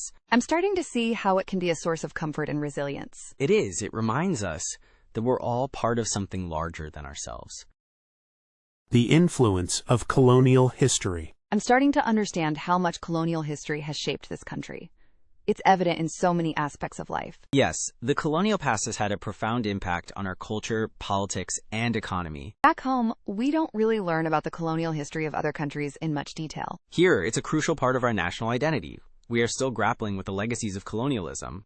I can see how it has influenced language, education, and even social structures. Indeed, it's a complex and often painful history, but it's important to acknowledge and understand it. I'm trying to learn more about it. It helps me understand the present better. That's commendable. It's a necessary step towards building a more equitable future. The role of tradition in modern life. I'm surprised by how strongly tradition is still upheld here, even in a modern society. Yes, tradition plays a significant role in our cultural identity. It connects us to our past. Back home, we tend to prioritize innovation and progress over tradition. We value progress too, but we believe it's important to preserve our heritage and learn from it. So it's about finding a balance between the old and the new? Precisely. We try to integrate traditional values into our modern lives. I can see how it provides a sense of stability and continuity. It does. It also gives us a unique perspective on the world. Views on the future. I've noticed a difference in how people talk about the future here. It seems less focused on long-term planning and more on the present. That's an interesting observation.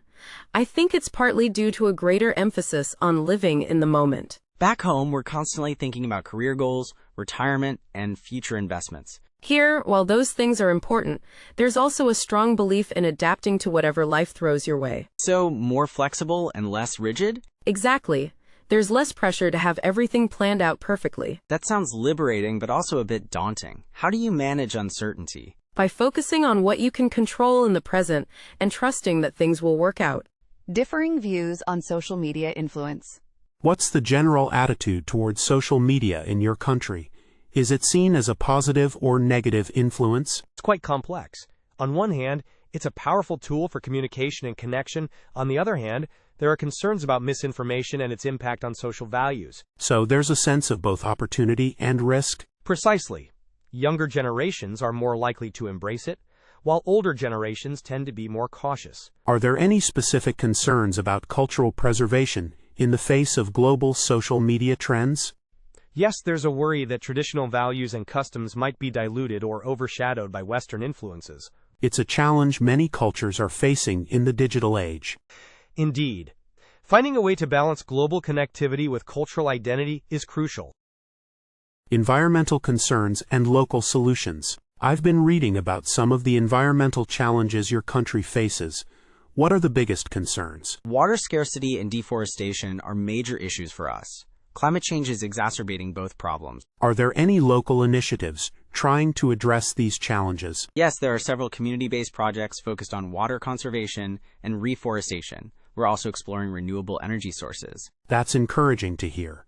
It's important to have local solutions that are tailored to the specific needs of the community. Exactly. We're also trying to raise awareness about sustainable practices and encourage individuals to make a difference. I'd be interested in learning more about how I can support these initiatives. I can connect you with some local organizations working on these issues. Historical figures and modern interpretations. I was reading about your country's history, and I found this historical figure really interesting. What's the general opinion of them now? That's a great question. It's actually quite complex. While they're considered a national hero by some, others criticize their actions. Oh, really? What are the main points of contention? Well, some of their policies had negative consequences for certain groups, so there's a lot of debate about their legacy. That makes sense. It's always interesting to see how history is reinterpreted over time. Exactly. And it's important to consider all perspectives when evaluating historical figures. I agree. It's definitely given me a lot to think about. Local craftsmanship and sustainability. I admire the intricate work in these local crafts. Are they still made using traditional methods? Yes, many artisans still use techniques passed down through generations. It's important for preserving our heritage. That's wonderful. Are there any efforts to promote sustainability in the production of these crafts? Definitely. There's a growing movement to use locally sourced, eco-friendly materials and dyes. That's great to hear. It's important to balance tradition with environmental responsibility. Absolutely. And supporting these artisans helps ensure the continuation of these valuable skills. I'll make sure to buy some ethically sourced pieces as souvenirs. That's fantastic. You'll be supporting both the artisans and sustainable practices. Modern adaptations of traditional practices. I've noticed that some of the traditional clothing seems to have been modernized. How do people feel about adapting cultural practices? It's a mixed bag. Some people believe that traditions should be preserved exactly as they are, while others embrace modernization to keep them relevant. So, there's a bit of a generational divide. To some extent, yes. Younger generations often see it as a way to express their cultural identity in a contemporary context. That makes sense. It's a way of blending the old and the new. Exactly. And it can also help to make traditions more accessible and appealing to a wider audience. It's a delicate balance, but it sounds like there's a willingness to find a middle ground. Regional cuisine variations. I tried that noodle dish we discussed, but it tasted completely different from what I expected. Oh, really? Which region's version did you have? It varies so much even within the same country. I'm not sure. The menu just said traditional noodles. That's the problem. Next time, ask about the specific regional style. It makes a world of difference. Some are spicy, others sweet. Some use different noodles altogether. Good to know. I was expecting something savory, but it was surprisingly sweet. Yeah, the southern versions tend to be sweeter. The northern ones are usually spicier. I'll definitely keep that in mind for next time. Thanks for the tip. Symbolism in local art. I've noticed a recurring symbol in a lot of the local art. What does it represent? You're probably seeing the symbol name. It's a very important symbol in our culture. It represents meaning. That's fascinating. I had no idea. Does it have any particular significance in specific contexts? Yes, it can also represent another meaning in certain religious ceremonies or festivals. It's quite versatile. So it's not just a decorative element, but carries a deeper meaning. Exactly. Many of our artistic motifs are steeped in cultural and historical significance. I'll definitely pay more attention to the symbolism next time I visit a gallery. You'll gain a much deeper appreciation for the art that way. The role of music in social gatherings. I've noticed music is such an integral part of every social gathering here. What's its significance? Music is deeply woven into the fabric of our society. It's not just entertainment, it's a way to connect with each other and express our emotions. That makes sense. I've seen people of all ages dancing and singing together. Yes, music transcends generations. It's a way to share our history and traditions with younger generations. Are there specific types of music that are played at different events? Definitely. We have different genres for weddings, funerals, festivals, and even everyday celebrations, each with its own unique instruments and rhythms. It's amazing how music can be so deeply intertwined with cultural identity. Traditional games and childhood memories. What kind of games did you play as a child, growing up here? Oh, we played a lot of traditional games. One of my favorites was kite fighting. It's really popular during the kite season. Kite fighting? That sounds exciting. How does it work? We coat the kite strings with crushed glass, and the goal is to cut the other person's kite string. It's quite competitive. Wow, that's intense. I used to just fly kites for fun. What other games did you play? We also played a lot of hide and seek, and a game similar to tag but with different rules and a local name. It's interesting how different cultures have their own versions of classic games. Thanks for sharing. Traditional healing practices versus modern medicine. Are traditional healing practices still common here, or is modern medicine the primary form of healthcare? Both are prevalent. Many people still rely on traditional healers for certain ailments, especially in rural areas. Are the two approaches seen as complementary or conflicting? It varies. Some people see them as complementary, using traditional methods for prevention and modern medicine for serious illnesses. Others are more skeptical of traditional practices. Is there any integration of traditional healing into the modern healthcare system? In some areas, there are efforts to incorporate traditional remedies and practices into primary care, but it's still a developing field. It's interesting to see how different cultures approach healthcare. Yes, and it's important to respect both traditional knowledge and scientific advancements. Approaches to problem solving. I've noticed a different approach to problem solving here. It seems more collaborative than I'm used to. Yes, some cultures prioritize consensus building, while others favor a more top-down approach. It can be frustrating when things take longer, but I can see the benefits of getting everyone's input. Exactly. And it can lead to more creative and sustainable solutions. I'm also learning to be more patient. Sometimes, I jump to conclusions too quickly. That's a common challenge in intercultural communication. It's all about adapting and learning from each other. Do you think these different approaches are rooted in cultural values? Definitely. Values like collectivism, respect for hierarchy, and emphasis on harmony all play a role. Cultural approaches to grief and loss. I'm curious about how people here deal with grief and loss. Are there specific rituals or customs? Yes, there are many. Funerals often involve elaborate ceremonies and specific attire. Mourning periods can also be quite long. Is there a strong emphasis on public displays of grief, or is it more private? It depends on the family and their beliefs. Some prefer a more communal approach, while others grieve in private. That makes sense. Are there any taboos or things to avoid saying or doing during a time of mourning? Yes, it's important to be respectful and avoid discussing trivial matters or making light-hearted jokes. It sounds like a very sensitive and important time for the community. It is. And offering support and condolences is a crucial part of the process. Cultural views on the future. I'm curious, what are the general attitudes towards the future here? Optimistic, pessimistic, or somewhere in between? That's a good question. I think it depends on the generation and their experiences. Older generations might be more cautious, while younger ones are more hopeful. That makes sense. Are there any specific cultural beliefs that influence their outlook? Some cultures have a strong belief in fate or destiny, which can affect how they plan for the future. Others are more focused on individual agency. So a sense of control versus acceptance of what's to come. Exactly, and that can influence everything from career choices to financial planning. It's fascinating how culture shapes our perspectives on something so fundamental. It really is. And it's important to be aware of those differences when interacting with people from different backgrounds. Expressions of respect for elders. I've noticed a strong emphasis on respecting elders here. How is that typically expressed? It varies, but generally it involves listening to their advice, showing deference in conversation, and caring for them in their old age. Are there any specific customs or gestures that demonstrate respect? Addressing them formally, offering them your seat, and seeking their blessing are common examples. That's very different from what I'm used to. In my culture, it's more informal. Yes, and it's important to be aware of those differences to avoid unintentionally causing offense. I'm trying to be mindful of that. It's a valuable lesson in cultural sensitivity. Indeed, showing respect for elders is a universal value, but the way it's expressed can vary greatly. Local legends versus global myths. Have you heard any interesting local legends since you arrived? Yes, actually. I heard a fascinating story about a shape-shifting river spirit. It's quite different from the Greek myths I grew up with. Oh really? How so? Well, the Greek myths often involve gods interfering directly in human affairs.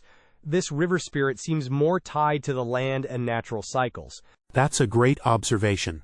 Our legends often reflect our relationship with the environment. It makes sense. The stories really give you a sense of the people and their history. Do you think these local legends still influence people's beliefs today? I think so, even if subconsciously. They shape our values and worldview.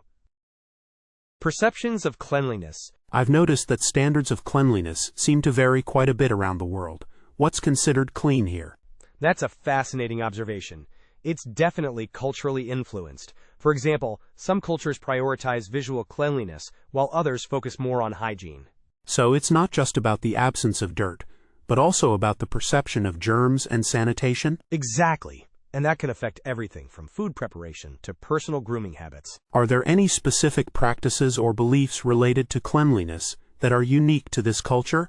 Some people here believe that certain foods or objects have purifying properties. There are also specific rituals for washing hands or feet before entering a home or temple. It's interesting how these practices are often tied to religious or spiritual beliefs. Yes, and it's important to be respectful of those beliefs, even if they differ from your own. Perceptions of wealth and poverty. I've noticed that wealth seems to be displayed differently here than in my home country. Have you observed that too? Definitely.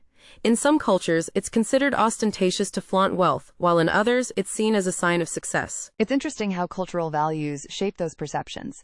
And what about poverty? How is that viewed? That's a complex issue.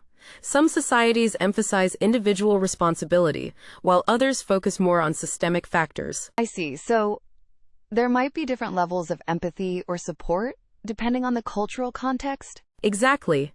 And different approaches to addressing poverty, from charitable giving to government programs. It's important to be mindful of those differences and avoid making generalizations. Absolutely. Understanding the local context is crucial.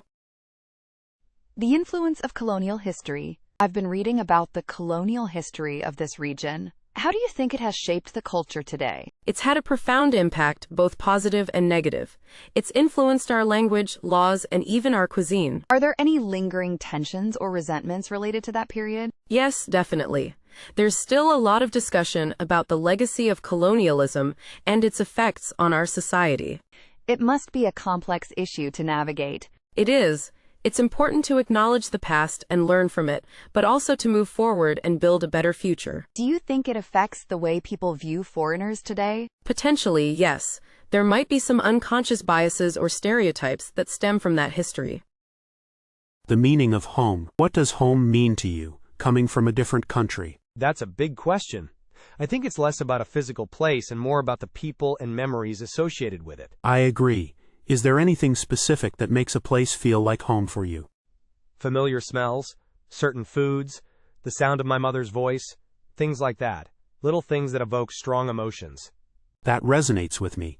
Do you find yourself creating a new home here? I'm trying to.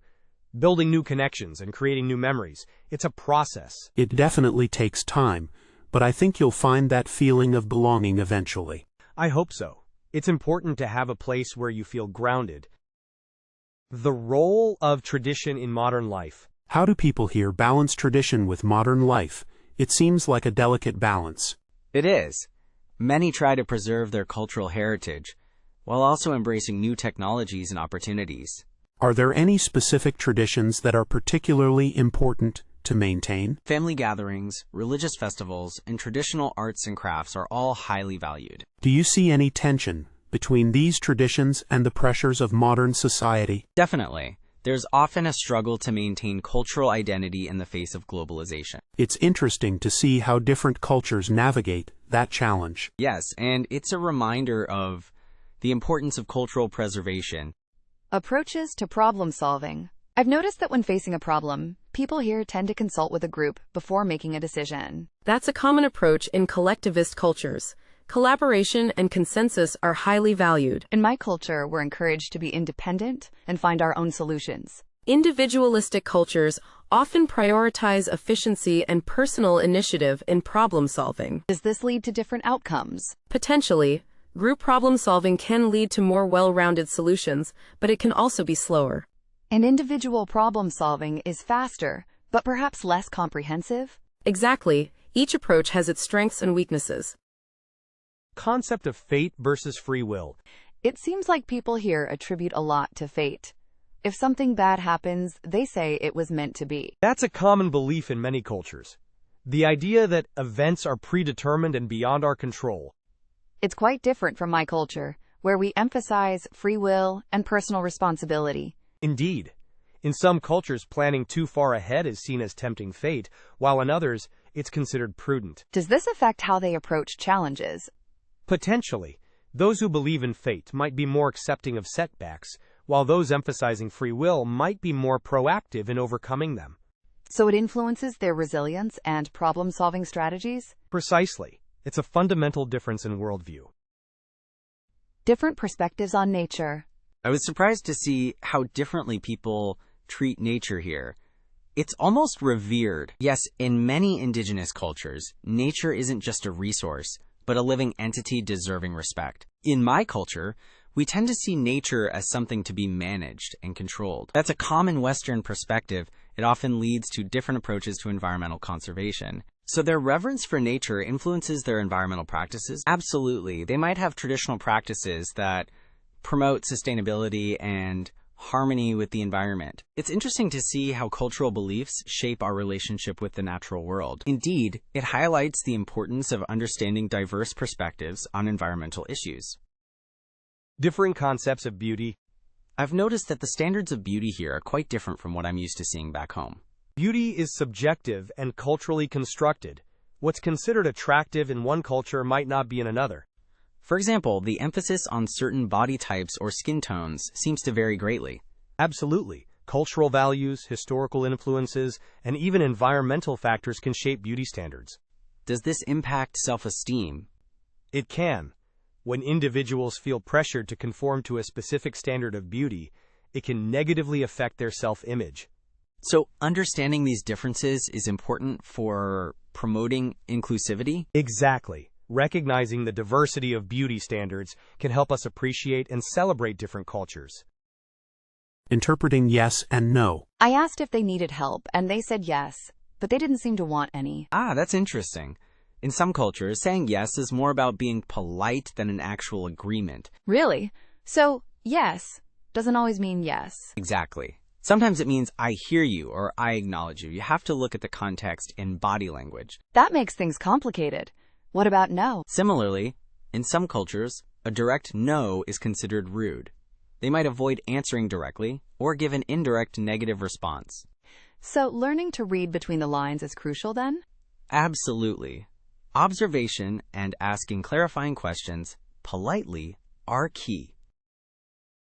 Local legends versus global myths. I heard a fascinating local legend about a mythical creature protecting the forest. It reminded me of similar stories from my own culture. That's interesting.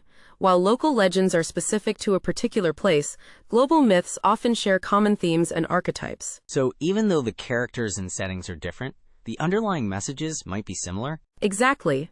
Many myths explore universal human experiences, such as the struggle between good and evil or the search for meaning. Do these stories influence people's behavior? They can. Myths and legends often provide moral guidance and shape cultural values. It's amazing how stories can connect us across cultures and time. Indeed, they offer insights into the human condition and the shared experiences that unite us. The concept of saving face revisited. I made a small mistake at work, and my colleague went out of their way to cover for me. even though it wasn't their responsibility. That's likely related to the concept of saving face. They were trying to protect your reputation and avoid embarrassment for you. I've heard about that, but it's still a bit confusing. Why is avoiding embarrassment so important? In many cultures, maintaining harmony and avoiding conflict are paramount. Public embarrassment can disrupt social relationships. So it's about preserving social harmony? Precisely. It's considered more important than individual accountability in some situations. That's quite different from my culture, where taking responsibility is highly valued. Indeed. Understanding this difference can prevent misunderstandings and build stronger relationships. The meaning of home. I asked someone here where home was, and they described a feeling of belonging, not just a physical place. The concept of home can be deeply personal and culturally influenced. It's often more than just a house or a city. In my culture, home is often associated with family and childhood memories. For some, home represents a sense of security and stability, while for others it's a place of cultural identity and heritage. Does the experience of displacement affect this understanding? Significantly, refugees and immigrants may have a more complex relationship with home, often feeling a sense of longing or a desire to create a new home in their adopted country. So, home can be a powerful symbol of identity and belonging? Absolutely. It represents our roots, our values, and our sense of self. Traditional arts and crafts as cultural identity. I'm fascinated by the intricate weaving I've seen here. It seems to be more than just decoration. Traditional arts and crafts are often deeply intertwined with cultural identity. They represent history, values, and beliefs. So each pattern and technique has a specific meaning? Often, yes. They can tell stories, symbolize social status, or even have spiritual significance. Are these traditions being preserved? Many communities are actively working to preserve their traditional arts and crafts, recognizing their importance to cultural heritage. It's crucial to protect these traditions for future generations. Absolutely. They provide a tangible link to the past and a unique expression of cultural identity. Views on displays of wealth. I noticed that people here are very discreet about their wealth. It's almost frowned upon to flaunt it. That's true. In some cultures, ostentatious displays of wealth are considered vulgar or insensitive. Back home, it's almost the opposite. People often strive to show off their success. Different cultures have different values.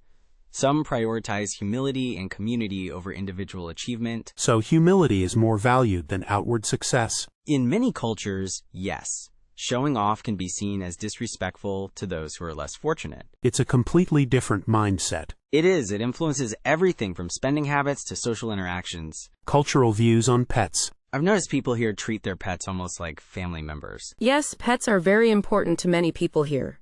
They're considered companions. In my culture, pets are often seen more as functional, like guard dogs or farm animals. That's interesting. Here you'll see dogs in restaurants and even some shops. Wow, that's quite different. It's heartwarming to see the bond people have with their animals. It is. It's also a reflection of our values of compassion and companionship. I am used to seeing cats more than dogs in urban settings. That's true, but there are more dogs in the suburbs. Cultural views on privacy. I've noticed that people here seem quite open about sharing personal information. In some ways, yes. We tend to be quite friendly and approachable. In my country, privacy is highly valued, and people are more cautious about sharing details. We value privacy too, but perhaps define it differently. It depends on the context and relationship. So it's more about building trust before sharing more personal aspects of your life? That's a good way to put it. And also, less concern about things like online tracking and data collection than I hear about in other countries. I understand. It's all about finding a balance between openness and protecting your personal space. Exactly. It's a matter of cultural norms and individual preferences. Differing attitudes towards authority. I find people here are very respectful of authority figures, like teachers and police officers. Yes, respect for authority is generally valued in our society. In my culture, there's more of a tendency to question authority and engage in open debate. That's interesting. Here, direct questioning can sometimes be seen as disrespectful. So it's more about showing deference and following established protocols. Exactly. While critical thinking is encouraged, it's often expressed in a more subtle way. I see. It's important to be aware of these nuances to avoid misunderstandings. Precisely. Cultural sensitivity is key in any interaction. Differing concepts of beauty. I've noticed that beauty standards seem to vary quite a bit from what I'm used to. Yes, beauty is definitely culturally constructed. What's considered attractive here might be different elsewhere. In my country, there's a strong emphasis on being slim and having a certain skin tone. Here, beauty is often associated with health, vitality, and a strong sense of self. So it's more about inner confidence and overall well-being than adhering to specific physical traits? Exactly. Individuality and self-expression are also highly valued. That's refreshing. It's important to celebrate diversity in beauty standards. Absolutely. Beauty comes in many forms.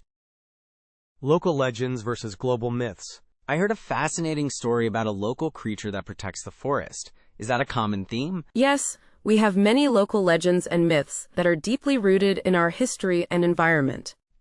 In my culture, we have similar stories, but many are influenced by global myths and religious beliefs. Our local legends often reflect our connection to nature and our ancestors. Do these stories still play a role in shaping people's values and beliefs today? Absolutely. They teach us about morality, respect for the environment, and the importance of community. It's amazing how these ancient narratives continue to resonate with modern audiences. They're a vital part of our cultural identity and heritage. Perspectives on superstitions. I accidentally broke a mirror yesterday, and someone told me I'd have 7 years of bad luck. Oh, that's a common superstition. Do you believe in that sort of thing? Not really, but I find it interesting how superstitions vary from culture to culture. Absolutely. Here, we have quite a few related to luck, health, and even the weather. In my country, we avoid walking under ladders and believe that finding a 4-leaf clover brings good fortune. We have the latter one too, and we believe that if it rains on your wedding day, it's good luck. That's a lovely one. It's amazing how these beliefs are passed down through generations. It is. They offer a glimpse into our cultural anxieties and hopes. Perspectives on work-life balance. It seems like people here really value their time off and prioritize leisure activities. Yes, work-life balance is considered very important. We believe in taking time to relax and recharge. In my country, there's more pressure to work long hours and prioritize career advancement. We value productivity, but we also recognize the importance of spending time with family and pursuing hobbies. So it's about finding a sustainable rhythm that allows you to enjoy life outside of work? Precisely. We believe that a healthy work-life balance leads to greater overall well-being and happiness. I admire that. It's something I'm trying to incorporate more into my own life. It's a worthwhile goal. It makes a big difference. The meaning of home. I've been feeling a bit homesick lately. What does home mean to you? That's a big question. For me, home is more than just a place. It's a feeling of belonging and connection.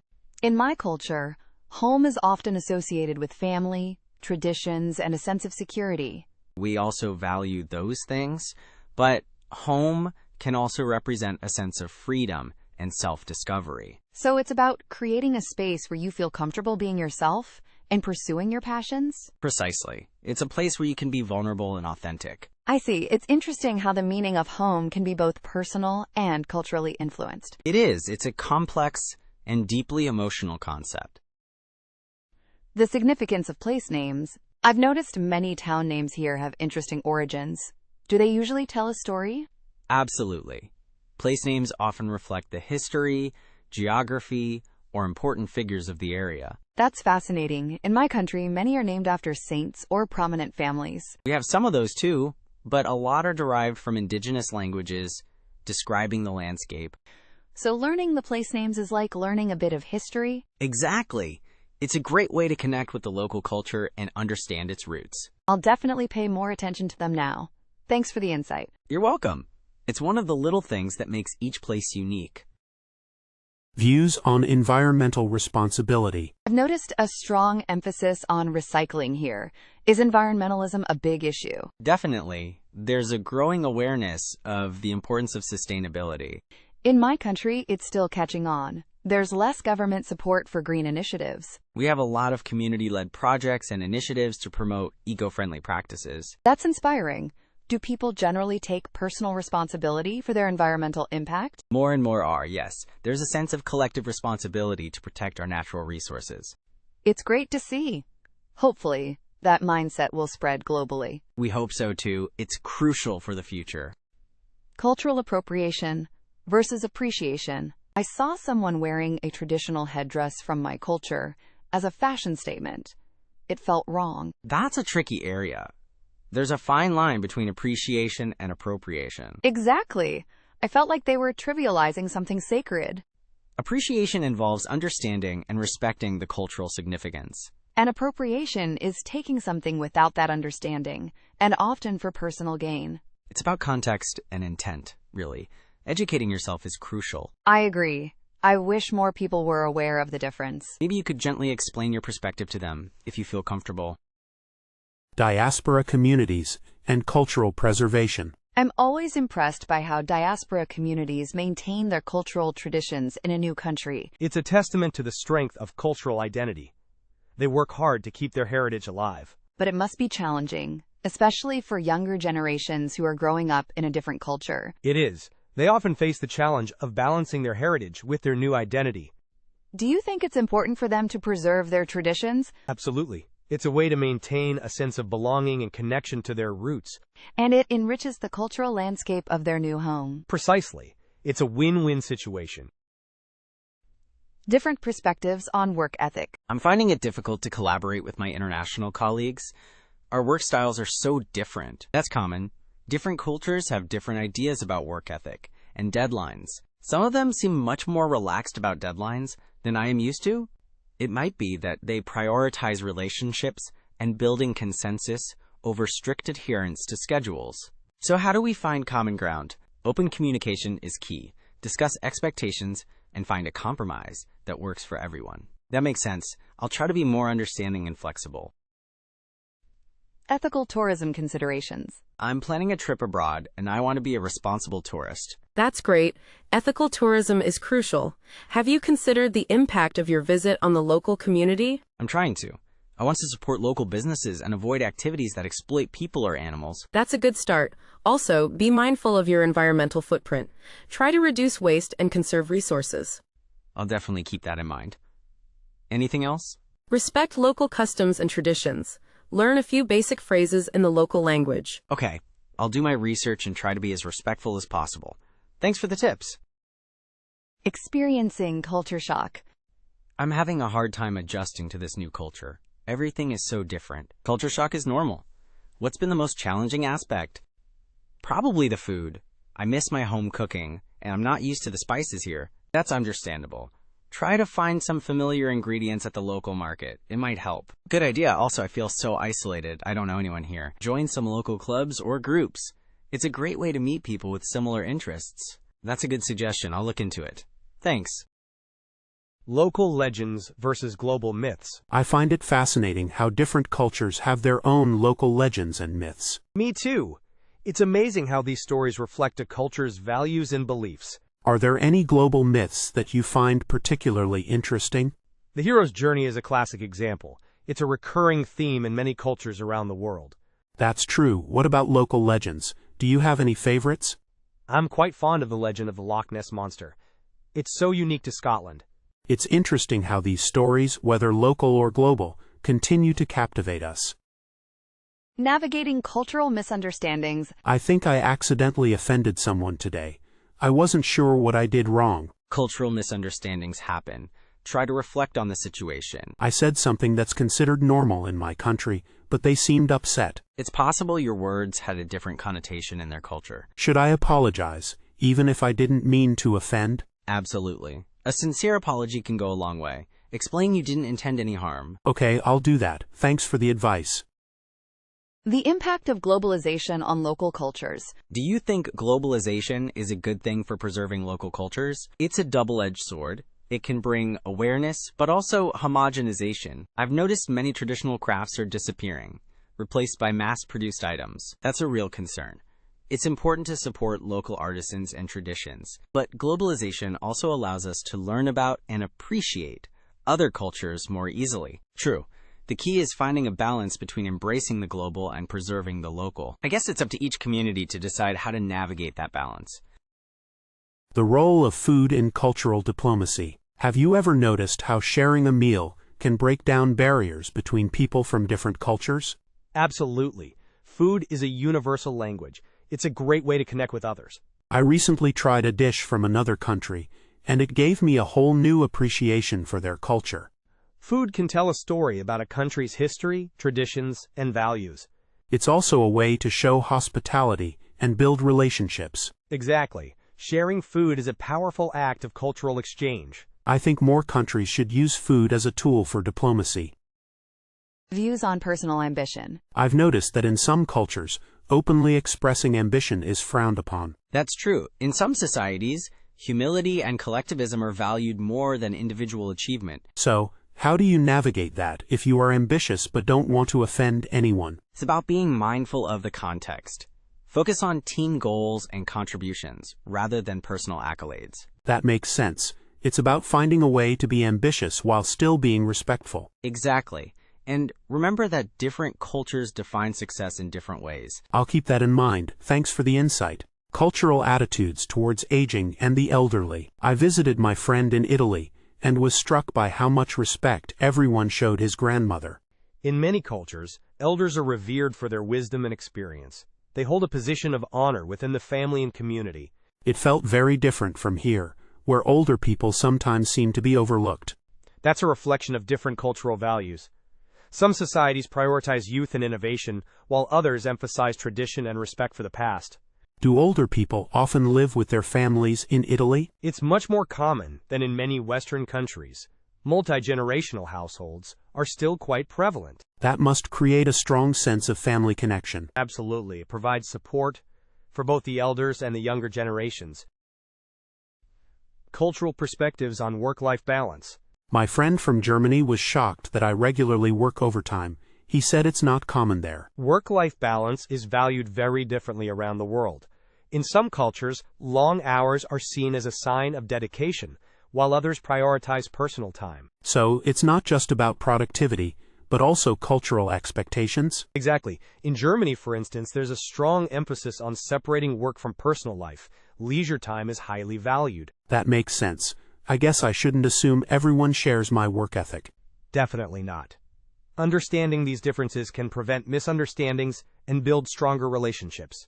It's interesting how deeply ingrained these values are. Indeed. It shapes everything from company policies to individual choices. Cultural views on pets. I was surprised that my friend in Morocco didn't let his dog inside the house. He said it was unclean. Cultural views on pets vary widely. In some cultures, pets are considered members of the family, while in others, they are viewed more practically or even as unclean. So it's not just about whether people like animals, but about their cultural beliefs? Exactly. Religious beliefs, historical practices, and environmental factors can all influence how people interact with animals. Some religions consider dogs unclean, for example. I never thought about the religious aspect. It's a significant factor. In other cultures, certain animals are revered as sacred or symbolic. It's important to be respectful of these differences when traveling. Absolutely. It's a reflection of their values and beliefs. Differing attitudes towards animals. I was surprised to see people eating dog meat in Vietnam. It's considered taboo back home. Cultural attitudes towards animals vary greatly. What's considered a pet in one culture might be a source of food in another. It's hard to reconcile my own beliefs with that. It can be. It's important to remember that food preferences are often shaped by historical, environmental, and economic factors. So it's not necessarily about cruelty, but about different perspectives? Often, yes. Of course, animal welfare is a separate issue, but the initial difference is often in cultural categorization. I guess I need to be more open-minded and try to understand the reasoning behind it. Differing concepts of beauty. I saw a woman in Ethiopia with lip plates, and it made me think about how different beauty standards are around the world. Absolutely. What's considered attractive in one culture might be seen as unusual or even unattractive in another.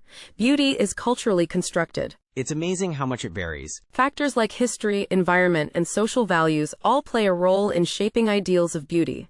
It can be body modifications, skin tone, or even body shape. So there's no universal standard? No, definitely not. It's all relative to the specific culture and its values. What is considered beautiful is often linked to what is valued in a society. It makes you question your own assumptions about what's beautiful. Direct versus indirect communication. I had a meeting with someone from Korea. and I'm not sure if they agreed to my proposal. They didn't say no, but they didn't exactly say yes either. That's a common experience. Many East Asian cultures use indirect communication. A direct no can be seen as impolite. So how do I interpret it? Look for subtle cues. A lack of enthusiasm or a change of subject might indicate disagreement.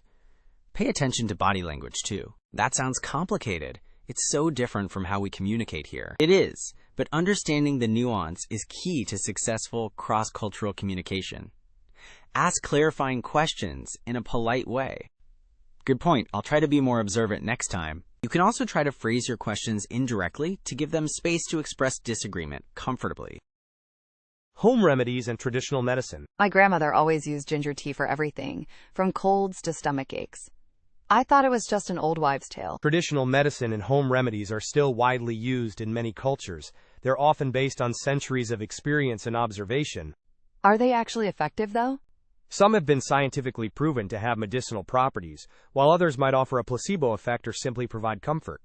So it's a mix of science and tradition? Exactly. Many modern medicines are derived from plants and traditional remedies. It's a valuable part of many cultures' heritage. Maybe I should pay more attention to my grandmother's remedies? Interpreting silence. I noticed in Japan, people often pause a long time before answering a question. Is that normal? Yes, it's quite common. It's not necessarily awkward silence. It often means they're carefully considering their response to show respect. Ah, I see. So it's not that they don't understand, but rather they're being thoughtful? Exactly. In some cultures, a quick response might be seen as impulsive or even rude. That's a big difference from my culture, where a fast reply is valued. It highlights how differently cultures prioritize thoughtfulness versus efficiency in communication. Definitely something I need to remember when interacting with Japanese colleagues. The concept of face. I accidentally criticized my colleagues' work in front of others, and they seemed really upset, even though it was constructive criticism. That might be related to the concept of face, which is important in many Asian cultures. It refers to a person's reputation and social standing. Face? I've never heard of that. It's about maintaining dignity and avoiding embarrassment. Criticizing someone publicly can cause them to lose face. Oh, I see. So it's not just about the criticism itself, but also the way it was delivered? Exactly. It's crucial to be mindful of how your words and actions affect someone's social standing. Offer criticism privately and focus on solutions. That's a really important lesson. I'll definitely be more careful in the future. The significance of place names. I was reading about the history of New Orleans, and the French and Spanish influences are so clear in the street names. Place names often tell a story about a region's history, culture, and even its geography. They can reveal a lot about the people who live there. Like how? Well, names might honor important figures, commemorate historical events, or describe natural features. They're like little time capsules. That's fascinating. I never thought about it that way. Learning the origins of place names can deepen your understanding of a culture and its past. It adds another layer of appreciation. I'm going to start paying closer attention to the names of places I visit. It's a great way to connect with a place on a deeper level. Adapting to culinary differences. I'm finding it a bit challenging to adapt to the local cuisine. It's much spicier than I'm used to. Yeah, the spice level can be intense at first. Have you tried asking for mild when you order? I have, but it's still quite spicy. I guess my tolerance is just low. Try ordering dishes with yogurt or coconut milk. They help to cool down the spice. That's a good tip, thanks. I'm also trying to be more adventurous and try new things. That's the spirit. Even if you don't love everything, it's a great way to experience the culture. You could also try cooking classes. A cooking class is a great idea. Then I can learn how to adjust the spice levels myself. Cultural perspectives on aging. I've noticed the elderly are treated with so much respect here. It's wonderful. Yes, in many cultures, elders are seen as repositories of wisdom and experience. It's quite different from back home, where sometimes they're almost invisible. It's a reflection of different societal values. Here, family ties and intergenerational connections are highly valued. I've also seen families actively involving older relatives in decision-making. That's because their perspective is considered invaluable. They've seen more, learned more, and can offer guidance based on their life experiences. It makes me think about how we can better integrate older people into our own communities. Festival attendance preferences. Have you ever been to a festival in another country? Yes, I went to the Holi festival in India. It was incredible. Wow, that sounds amazing. Was it what you expected? Not entirely. I knew about the colors, but the sheer energy and community spirit were overwhelming in the best way. I've always wanted to go to a music festival in Europe. Something like Glastonbury. Glastonbury is great, but very crowded. Maybe look into smaller, more regional festivals. They often offer a more authentic cultural experience. That's a good point. I'll keep that in mind. What did you find most surprising about Holi? Probably how willingly everyone participated, regardless of age or background. It was a real leveler. Learning traditional crafts. I'm thinking about taking a class on traditional weaving here. Have you tried any local crafts? I took a pottery class last year. It was much harder than I expected. Really? What was the biggest challenge? Patience, definitely, and understanding the materials. The clay here is different, so it behaves differently. That makes sense. I guess each craft has its own specific techniques and nuances. Exactly. And it's a great way to connect with the local culture on a deeper level. You learn about their history and values through the craft. That's what I'm hoping for. More than just a souvenir, I want to understand the process and its significance. Local approaches to problem solving. I'm trying to get something fixed, but the process here is so different from what I'm used to. How so? Is it the bureaucracy or something else? It's more about who you know rather than following a formal procedure. It feels very informal. Ah, yes. In some cultures, personal connections and relationships are highly valued in problem solving. It's a bit frustrating because I'm used to a more structured approach. Try to build relationships with people who can help you, offer a friendly gesture, and be patient. It often works better than demanding immediate results. That's good advice. I'll try to be more patient and focus on building connections. Perceptions of cleanliness. I've noticed different standards of cleanliness here compared to my home country. In what way? Is it regarding public spaces or something else? More in public spaces, like markets. There's a different tolerance for dirt and dust. That's true. Cleanliness can be culturally defined. What one culture finds acceptable, another might not. It's not necessarily better or worse, just different priorities, I suppose. Exactly. Sometimes, what we perceive as unclean is simply a different way of managing resources or prioritizing other aspects of life. It's a good reminder to be less judgmental and more understanding of different perspectives. Superstitions and beliefs. I accidentally broke a mirror today. I hope it doesn't mean 7 years of bad luck. Oh, you believe in that superstition? In some cultures, it's not about bad luck, but a chance for renewal. Really? What do they do to counteract the bad luck or embrace the renewal? Some cultures bury the pieces under the moonlight. Others see it as a sign to reflect on their life and make positive changes. That's a much more positive way to look at it. I think I'll adopt that perspective. It's interesting how superstitions vary across cultures. What's considered unlucky in one place might be a sign of good fortune elsewhere. It really highlights how much our beliefs are shaped by our cultural background. Understanding local folklore. I'm trying to understand the local folklore here, but it's a bit confusing. Which stories are you looking into? Some are quite complex. Mainly the one about the spirit that protects the forest. It seems different versions exist. Ah, the forest guardian. Yes, the stories vary by region. It reflects local interpretations of nature. So it's not a fixed narrative, more of a shared understanding? Exactly. The core message is respect for the environment, but the details change. It's also important to know that the stories are often used to teach children about the importance of respecting nature. That makes much more sense.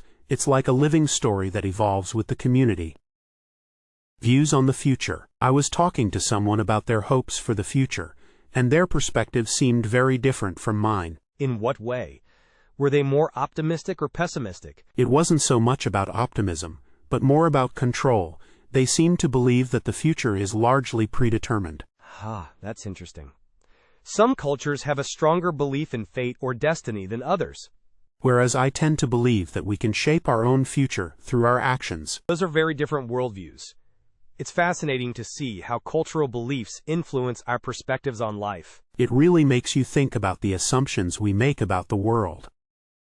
Wedding ritual observations. I saw a wedding procession yesterday. The rituals were so beautiful and elaborate. Wedding traditions vary greatly, depending on the region and family. I was particularly struck by the exchange of flower garlands. What does that symbolize? It represents the union of two souls and the acceptance of each other. It's a gesture of love and respect. That's lovely. I also noticed the vibrant colors and the music. Everything seemed so joyful. Weddings are big celebrations here. They often last for several days and involve the entire community. It was such a privilege to witness. It gave me a real insight into the local culture, architecture, and cultural identity. I'm planning a trip to Barcelona. I'm really excited to see Gauda's architecture. Oh, Gaudi's work is incredible. His buildings are so unique and reflect Catalan identity. I've seen pictures of Sagrada Familia. It's unlike anything I've ever seen. Architecture can tell you a lot about a culture's history, values, and beliefs. That's true. I think about the pyramids in Egypt or the Great Wall of China. Exactly. Each structure represents a different civilization and its achievements. It makes me appreciate the diversity of human creativity. I agree. Have you seen any examples of modern architecture that feel culturally specific? Artistic expression across borders. I saw this amazing performance of Kabuki theater recently. The costumes were incredible. Oh, I've always wanted to see Kabuki. Is it very different from Western theater? Completely. It's highly stylized, with elaborate makeup and specific movements. The stories are often historical dramas. That sounds captivating. It's interesting how different cultures express themselves through art. Exactly. I think exploring these differences can help us understand each other better. Have you ever tried any art forms from another culture yourself? I took a pottery class once, focusing on traditional Korean techniques. It was quite challenging. Celebrating national holidays. Have you heard about the Dragon Boat Festival in China? It sounds fascinating. Oh yes, it involves dragon boat races and eating zongzi sticky rice dumplings wrapped in bamboo leaves. It's a really big deal. Wow, that's quite different from our 4th of July celebrations. We mostly just have barbecues and fireworks. Fireworks are universal, but each culture adds its unique flavor. What's the significance of the 4th of July? It's our Independence Day, celebrating our Declaration of Independence from Britain. We have parades and patriotic music too. That's interesting. I wonder how similar or different Independence Days are in other countries. Good point. Maybe we should research that together sometime. Cultural perspectives on time. I'm trying to schedule a meeting with someone from Latin America, and they seem very flexible about the time. Time perception can be very different across cultures. Some cultures are more polychronic, where schedules are flexible and relationships are prioritized. So, being a few minutes late wouldn't be considered rude. It might not be as offensive as it would be in a more monochronic culture like Germany or Japan, where punctuality is highly valued. That's good to know. I'll try to be patient and understanding. It's all about adapting to different cultural norms. Being aware of these differences can prevent misunderstandings. Thanks for the insight. I'll keep that in mind. Family structures and roles. I'm visiting my friend in Italy next month. She keeps talking about her nonna. Nonna is Italian for grandmother. Family is incredibly important in Italian culture. She said her nonna lives with them and is very involved in their lives. That's common in many cultures. Extended families often live together and support each other. It's quite different from my family, where everyone lives separately. Yeah, family structures vary a lot. In some cultures, elders are highly respected and have a lot of influence. I'll be sure to be extra respectful when I meet her nonna. Language learning challenges. I'm finding it so hard to learn Japanese honorifics. They're incredibly complex. I know, I struggled with those too. What's tripping you up specifically? Just knowing when to use which one, it feels like a minefield. Think of it as a spectrum of politeness. Practicing with native speakers helps a lot. That's a good idea. Maybe I should join a language exchange group. Definitely, immersion is key. Don't be afraid to make mistakes, that's how you learn. Thanks for the encouragement. I appreciate it. Music and cultural identity. Have you ever noticed how music can instantly transport you to another culture? Absolutely. I was listening to fado music from Portugal the other day, and I felt like I was right there. It's amazing how music can evoke such strong feelings. I love how salsa music makes me want to dance. Salsa is so energetic. I think music is a powerful way to preserve cultural identity. I agree.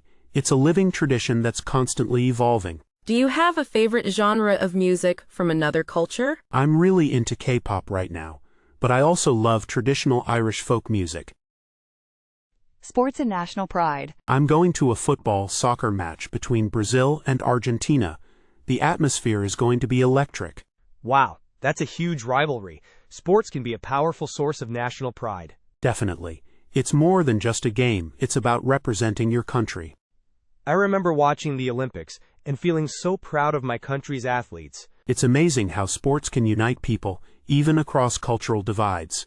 Unless they're playing against each other, then it's all about the competition. True, but even then, there's a sense of mutual respect and admiration. Which sport do you think is the most culturally significant?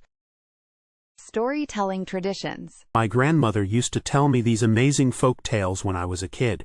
They were so captivating. Storytelling is such an important part of many cultures. It's how traditions and values are passed down. These stories often had moral lessons, teaching me about kindness and courage. I love how different cultures have their own unique storytelling styles and characters. Do you have any favorite stories from your culture? We have a lot of creation myths and stories about legendary heroes. They're often very dramatic and symbolic. I think it's important to preserve these stories for future generations. Absolutely. They're a valuable part of our cultural heritage. Traditional clothing and significance. I saw someone wearing a beautiful sari the other day. It looked so elegant. Saris are gorgeous. They're traditional Indian garments, and the colors and patterns often have specific meanings. Really? I didn't know that. I just thought they were beautiful. Yeah, different regions have their own styles of saris. The way it's draped can also vary. That's fascinating. I wonder about the history behind it. Traditional clothing often tells a story about a culture's history, beliefs, and values. I should definitely learn more about the significance of clothing in different cultures. Cultural approaches to conflict resolution. I'm having a disagreement with a colleague from Germany, and he's being very direct and blunt in his communication. Germans often value directness and efficiency in communication, even when it comes to conflict. I'm used to a more indirect approach, where people try to soften the blow and avoid confrontation. Some cultures prioritize maintaining harmony and saving face, so they might avoid direct confrontation altogether. So, how should I approach this situation?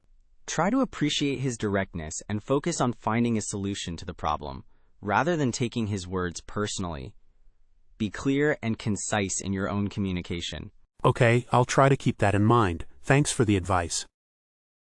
Cultural attitudes towards aging and the elderly. I was visiting my friend in Italy, and I noticed how much respect and reverence people showed towards the elderly.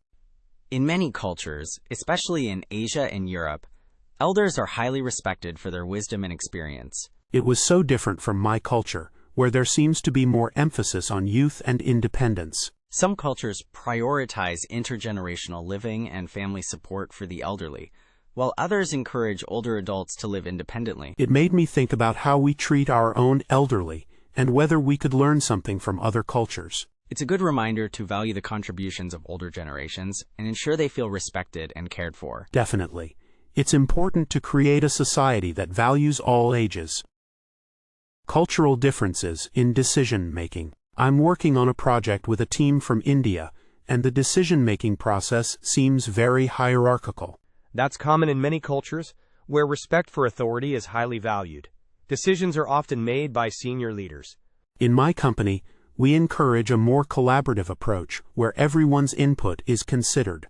Some cultures prefer a top-down approach, while others favor a more bottom-up or consensus-based model.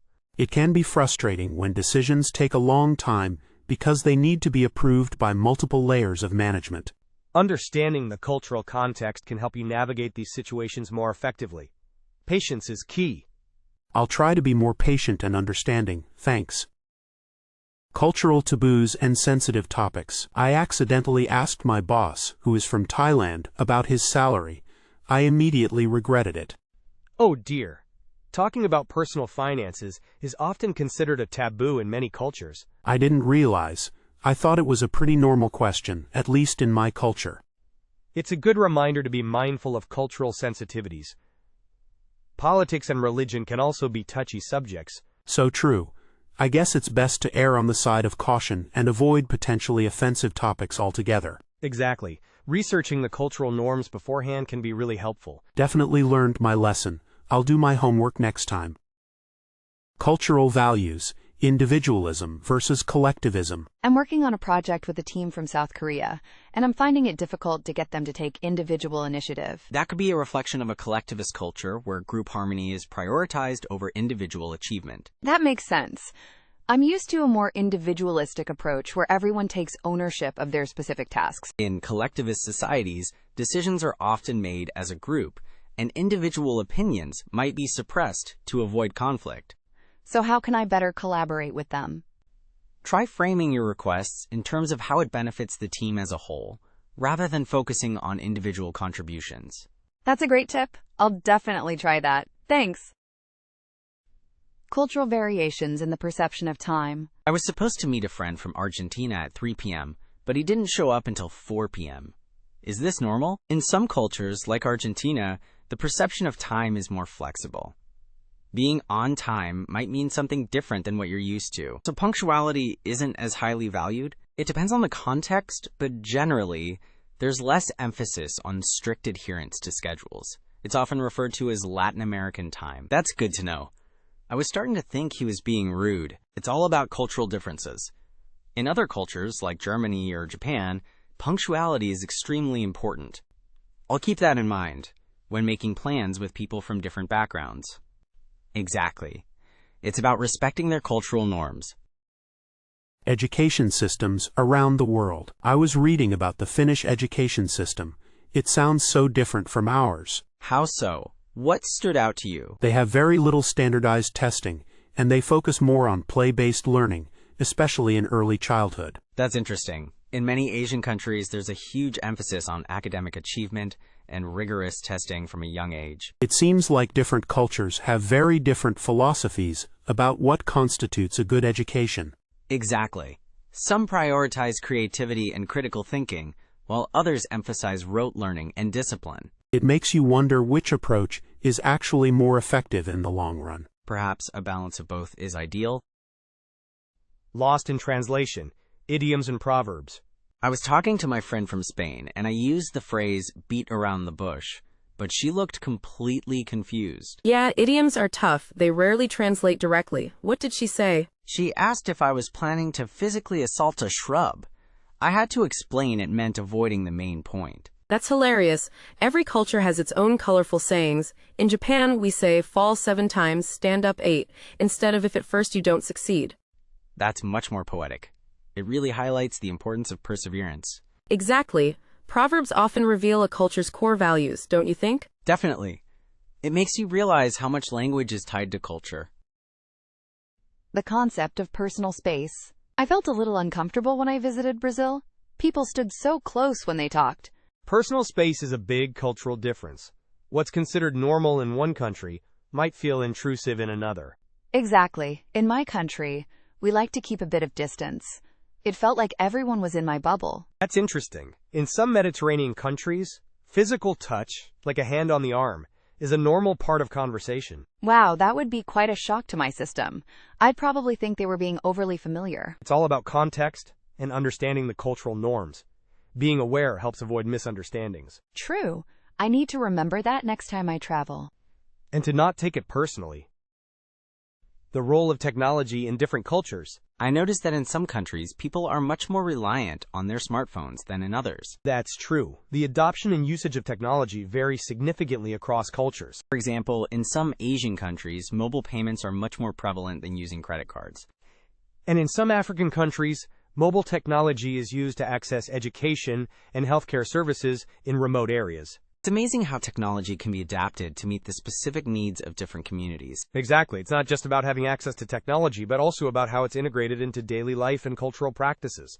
It really highlights the importance of understanding the cultural context when developing new technologies.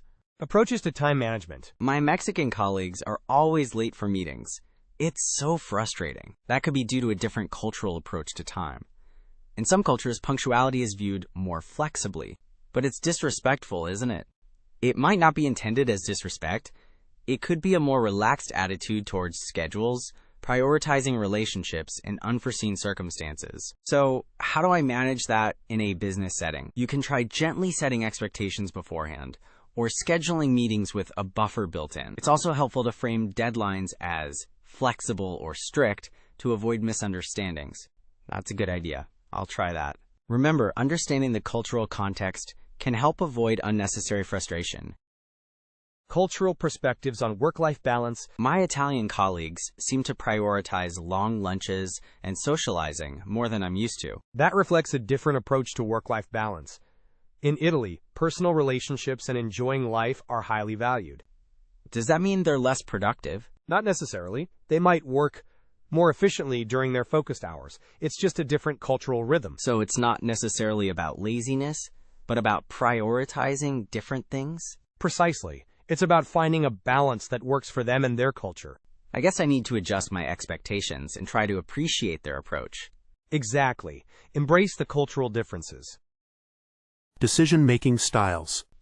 I'm frustrated that my German colleague is taking so long to make a decision on this project. Germans often prefer a very thorough and analytical approach to decision-making. But we're on a tight deadline. They value careful consideration and minimizing risk. They need all the information before committing. So pushing them won't help? It could backfire. Try providing them with all the data they need and demonstrating the rationale behind your proposal. Okay, I'll focus on providing more detailed information. Patience is key. A well-researched decision is valued more than a quick one. Direct versus indirect communication. I'm finding it difficult to understand what my Brazilian colleague truly wants. They seem to beat around the bush. That's likely a difference in communication style. Brazilians often use a more indirect approach to avoid causing offense. So they might say maybe when they actually mean no? Exactly. It's about preserving harmony. You need to listen carefully for subtle cues and read between the lines. How can I be more effective in communicating with them then? Focus on building rapport and trust.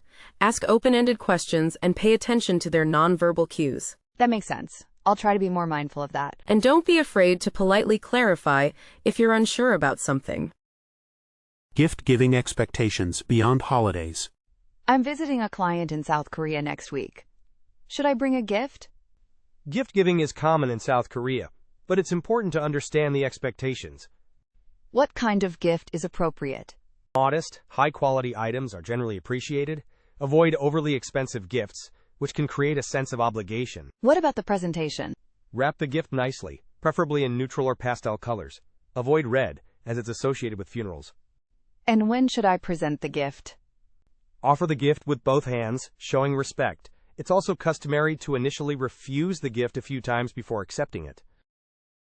Humor across cultures. My joke fell completely flat with my Russian colleagues. I thought it was pretty funny. Humor is very culturally specific. What's considered funny in one culture might be offensive or simply incomprehensible in another. I didn't intend to offend anyone. I understand. Russian humor often relies on irony and sarcasm, but it can be quite dry and subtle. Maybe my joke was too light-hearted. Possibly. Self-deprecating humor, which is common in some cultures, might not translate well either. I'll be more careful with my jokes in the future. A good rule of thumb is to observe and learn the local humor before trying to participate. Interpreting silence. I noticed during the meeting with the Japanese delegation, there were long periods of silence. I wasn't sure how to interpret that. Yes. In some cultures, silence is a sign of respect and thoughtful consideration, not necessarily disagreement or awkwardness. So, they weren't necessarily unhappy with our proposal? Not at all. They were likely carefully weighing the information. It's important to be patient and avoid filling the silence just to fill it. That's good to know. I felt a bit pressured to keep talking. It's a common mistake.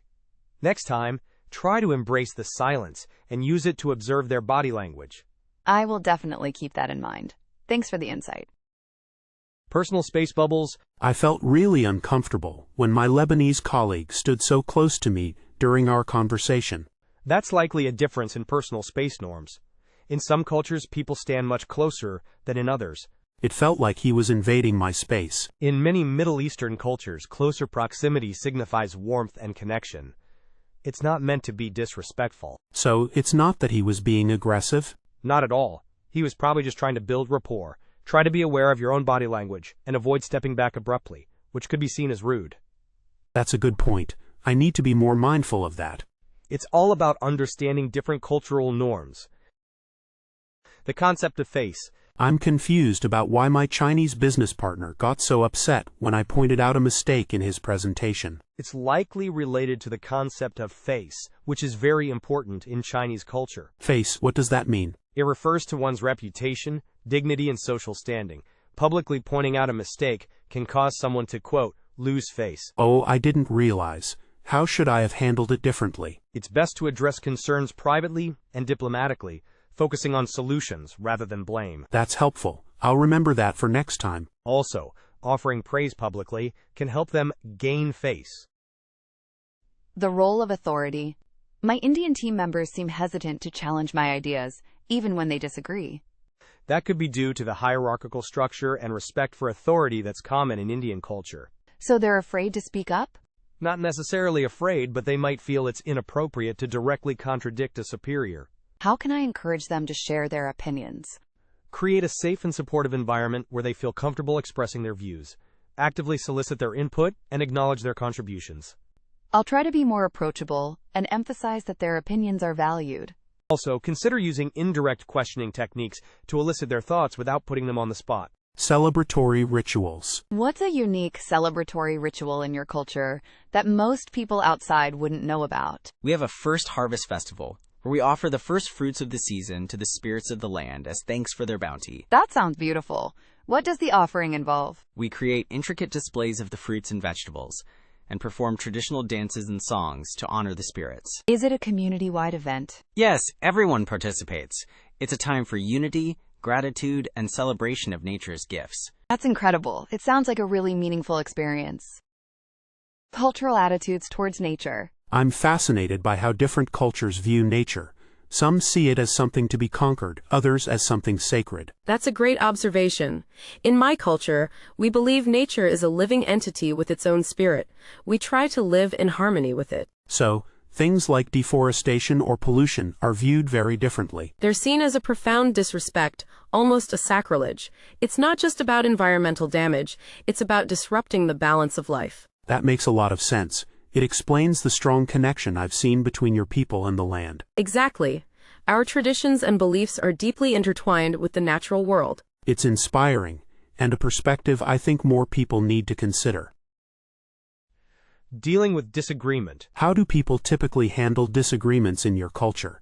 Is it direct and confrontational, or more indirect? We generally prefer to avoid direct confrontation.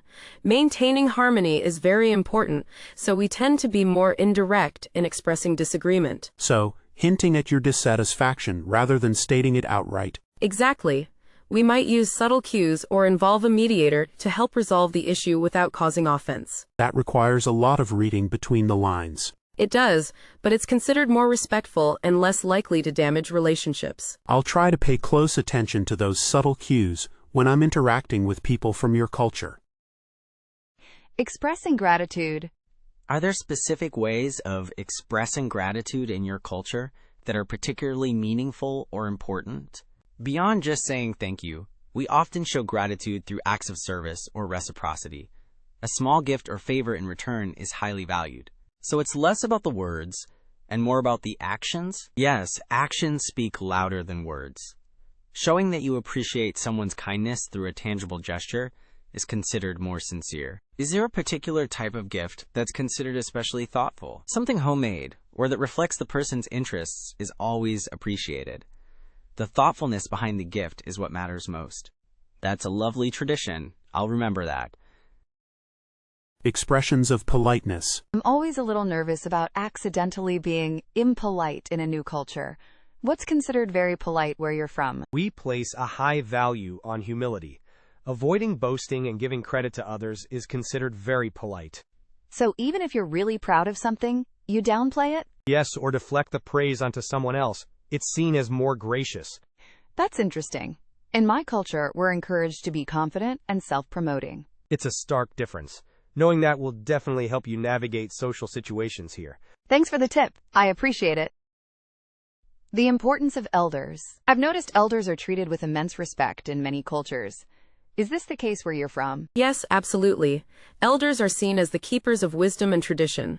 Their opinions are highly valued. So their advice is actively sought out? Definitely. Families often consult elders on important decisions, and their guidance is rarely questioned. That's a beautiful tradition. In my culture, elders are sometimes overlooked or even dismissed. That's a shame.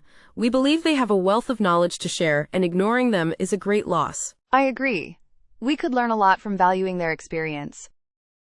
The meaning of hospitality. I noticed that in some cultures, people are incredibly generous with their time and resources, even to strangers. Is this common where you're from? Absolutely. Hospitality is a huge part of our culture. Offering food, drink, and a place to rest is considered a basic courtesy, almost an obligation. That's so different from where I grew up. We're more cautious about inviting people we don't know well into our homes. It's interesting how much that varies. We believe that welcoming strangers brings good fortune and strengthens community bonds. So, refusing an offer of hospitality could be seen as rude? Potentially, yes. It's best to accept something, even if it's just a small gesture, to show respect. Good to know. I'll keep that in mind when I visit. The role of storytelling. What role does storytelling play in your culture? Is it primarily for entertainment, or does it serve a deeper purpose? Storytelling is incredibly important.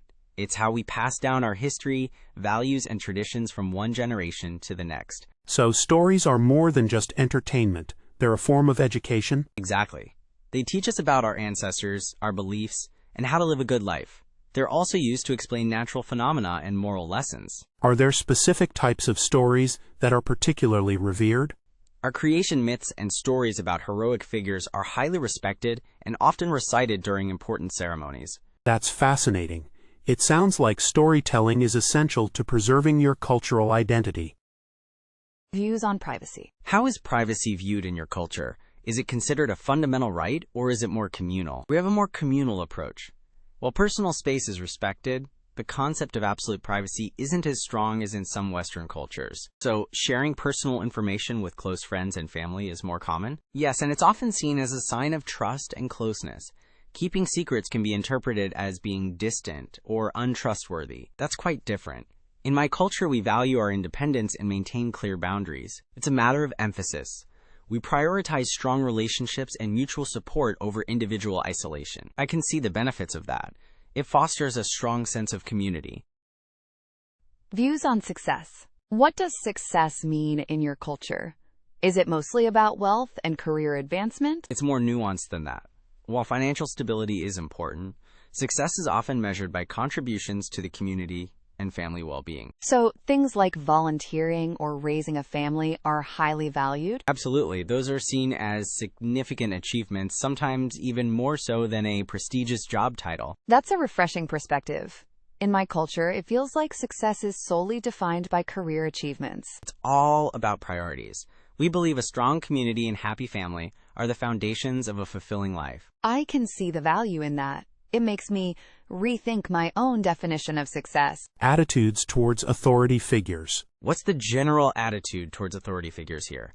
Are they questioned or respected without question? Respect is paramount, especially towards elders and those in positions of authority.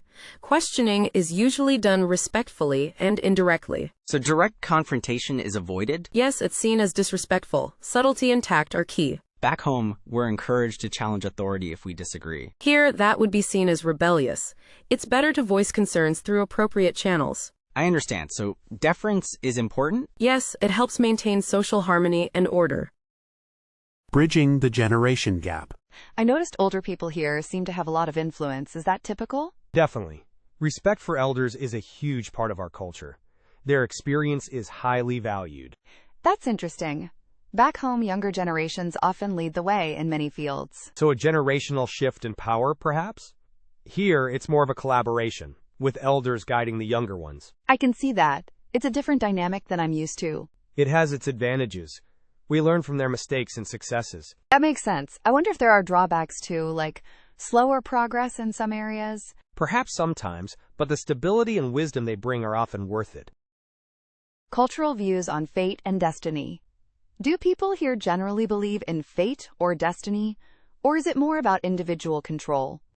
There's a strong belief in fate, often intertwined with religious or spiritual beliefs. Things happen for a reason. So less emphasis on personal agency? Not entirely. We believe we can influence our destiny through hard work and good deeds, but ultimately fate plays a role. Back home, it's more about individual responsibility and shaping your own future. We believe in that too, but within the context of a larger plan. Acceptance is key. Interesting. So, a blend of free will and predetermination. Exactly. We strive to make the best of what we're given, while acknowledging that some things are beyond our control. Dealing with uncertainty. I've noticed people here seem more comfortable with ambiguity than I am. Is that a cultural thing? It might be. We tend to accept that not everything can be controlled or predicted. Back home, we strive for certainty and detailed planning. We plan too, but we're also prepared to adapt when things don't go as expected. So, flexibility is key? Absolutely. Stressing over things you can't change doesn't help. That's a good point. It's something I'm trying to learn. Embrace the unknown. It can lead to unexpected opportunities. Expressing disagreement respectfully. I'm a bit nervous about disagreeing with someone here.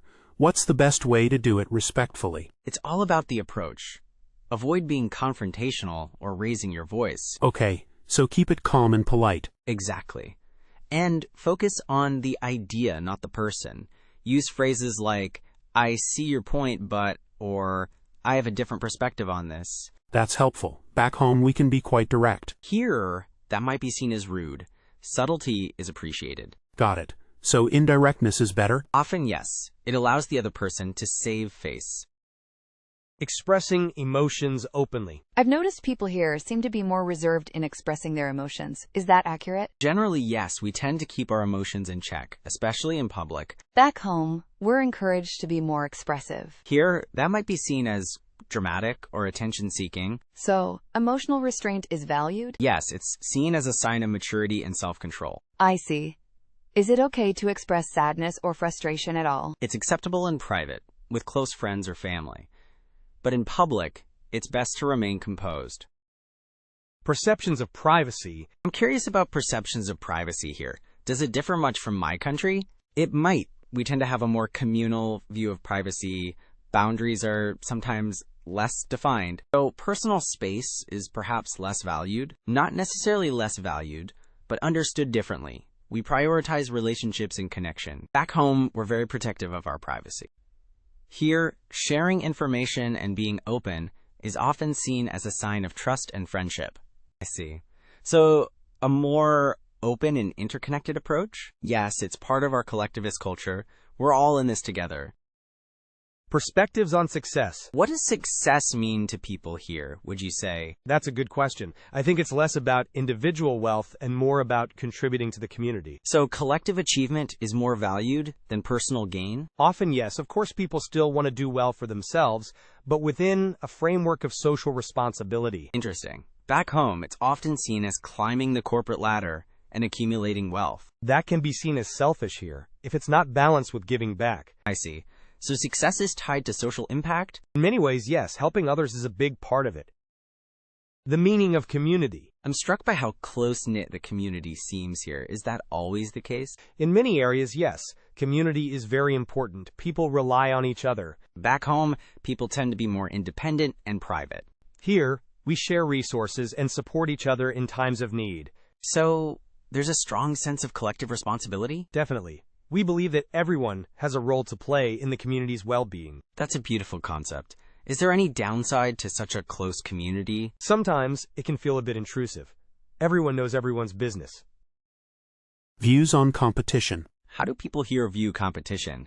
Is it encouraged? It depends on the context. In some areas, like sports, it's embraced, but generally cooperation is valued more. So, collaboration over rivalry? Exactly. We believe that working together leads to better outcomes for everyone. Back home, competition is often seen as a driver of innovation. We believe that innovation can also come from sharing ideas and resources. That makes sense. So, a more collaborative approach to progress? Yes, and one that benefits the whole community, not just individuals. Bridging language barriers. I'm traveling to a country where I don't speak the language.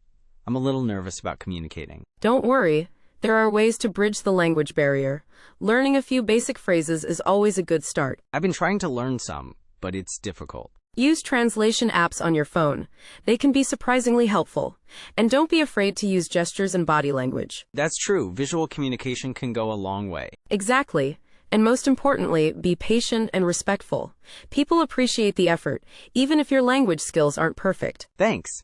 That makes me feel a lot more confident. Cultural appropriation versus appreciation. I saw someone wearing a headdress at a festival, and it made me uncomfortable. Is that cultural appropriation? It's a complex issue. Appropriation is often about power dynamics, taking something from a marginalized culture without understanding or respecting its origins.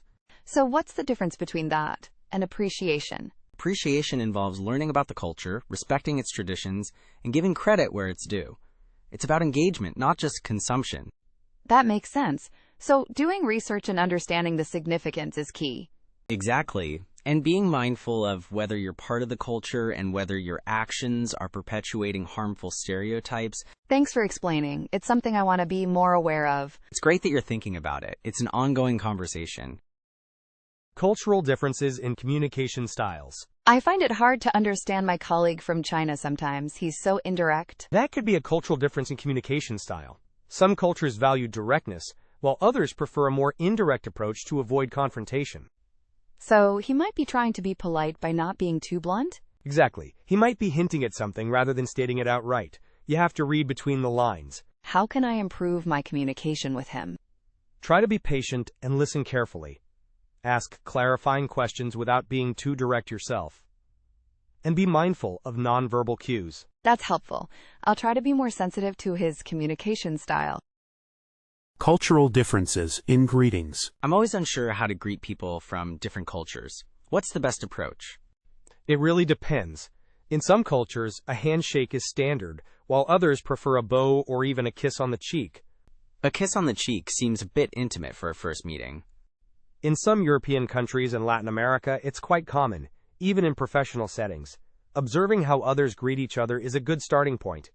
So pay attention to the cues? Exactly.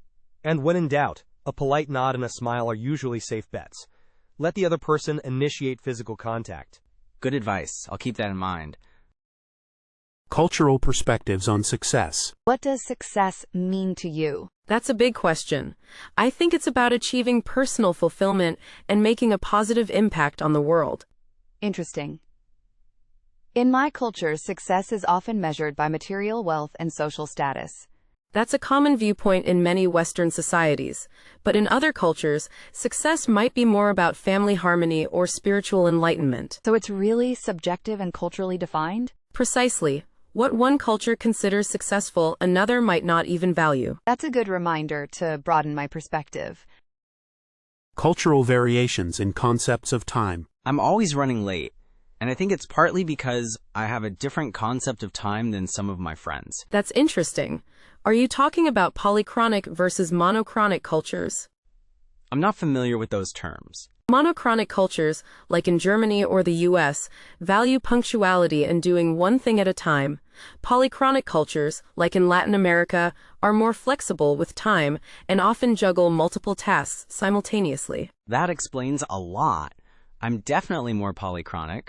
I hate feeling rushed. It's good to be aware of these differences, especially when working or socializing with people from different backgrounds. Definitely. I'll try to be more mindful of other people's expectations. Experiencing culture shock. This new country is amazing, but sometimes I feel so disoriented. Did you ever experience culture shock when you moved here? Absolutely. It's almost inevitable. What's been the hardest part for you? Probably the food. I miss familiar flavors, and some local dishes are intense. Yeah, that's a common one. Try exploring different restaurants. You might find hidden gems that remind you of home, or introduce you to something new you love. That's a good idea. I've been sticking to what I know, but maybe I should be more adventurous. Definitely. Embrace the new experiences. It gets easier, I promise. And talk to people. Sharing your feelings helps. Thanks. It's good to know I'm not alone. I appreciate the advice. Navigating cultural misunderstandings. I had a really awkward conversation with my neighbor from Japan. I think I accidentally offended him. Oh no, what happened? I asked him directly about his salary. I didn't realize it was considered impolite. Yeah, that's definitely a cultural difference. Direct questions can be seen as intrusive in some cultures. I feel terrible. Should I apologize? Absolutely. A sincere apology explaining that you didn't know it was considered rude would go a long way. Okay, I'll do that. Hopefully he'll understand it was a genuine mistake. I'm sure he will. We all make cultural faux pas sometimes. The impact of globalization on local cultures. I'm worried about how globalization is affecting local cultures. Everything seems to be becoming homogenized. I see what you mean. You see the same chain stores everywhere, and traditional crafts are dying out. Exactly. Is there anything we can do to preserve cultural diversity? Supporting local businesses and artisans is a good start. Also, educating ourselves and others about different cultures. That's true. And maybe promoting cultural exchange programs to foster understanding. Definitely. It's about finding a balance between embracing progress and preserving our heritage. It's a challenge, but I think it's important to try. The role of food in cultural identity. Food seems to be so much more than just sustenance in different cultures. Absolutely. Food is deeply intertwined with cultural identity. It represents traditions, history, and even social status. I noticed that certain dishes are always served at specific celebrations. Exactly. Food can be a powerful symbol of belonging and shared heritage. Think about Thanksgiving in the US or Lunar New Year in many Asian countries. So trying new foods is a way to connect with a culture. Definitely. It's a great way to learn about their history, values, and way of life. Plus, it's delicious. I'm definitely going to be more adventurous with my food choices from now on. Cultural adaptations in cuisine. I noticed the Italian restaurant here serves pasta with kimchi. Isn't that a bit unusual? Yeah, it's a fusion dish. Restaurants often adapt their menus to local tastes. So it's not really authentic Italian anymore? Well, authenticity is debatable. It's an evolution, a blend of cultures. I guess that makes sense. I tried a British curry in London that was unlike anything I'd had in India. Exactly. It reflects the diverse influences on that culture. Do you think it's a good or bad thing, this culinary adaptation? I think it's mostly positive. It creates new and interesting flavors and allows people to experience other cultures in a familiar way. Cultural attitudes towards outsiders. When I first moved to this small town, people seemed wary of me. That's not uncommon. Some communities are more insular than others. It took a while for them to warm up to me. It often depends on how much effort you make to integrate into their culture and traditions. I started volunteering at the local school, and that seemed to help. That's a great way to show that you're invested in the community. Now I feel like I'm part of the family. That's the best feeling, isn't it? Overcoming that initial barrier. Cultural differences in personal disclosure. I find it hard to connect with my new colleague from Sweden. He's very reserved. Personal disclosure varies a lot across cultures. In some cultures, people are more private and take longer to open up. I tend to share a lot about myself early on. That might be perceived as too forward in some cultures. It's important to respect their boundaries. So I should wait for him to initiate personal conversations? That would be a good approach. Focus on building trust through work-related interactions first. Good advice. I don't want to come across as intrusive. Cultural differences in queuing. I was at the bus stop yesterday, and someone just cut right in front of me in line. Oh, really? That's considered quite rude here. Exactly.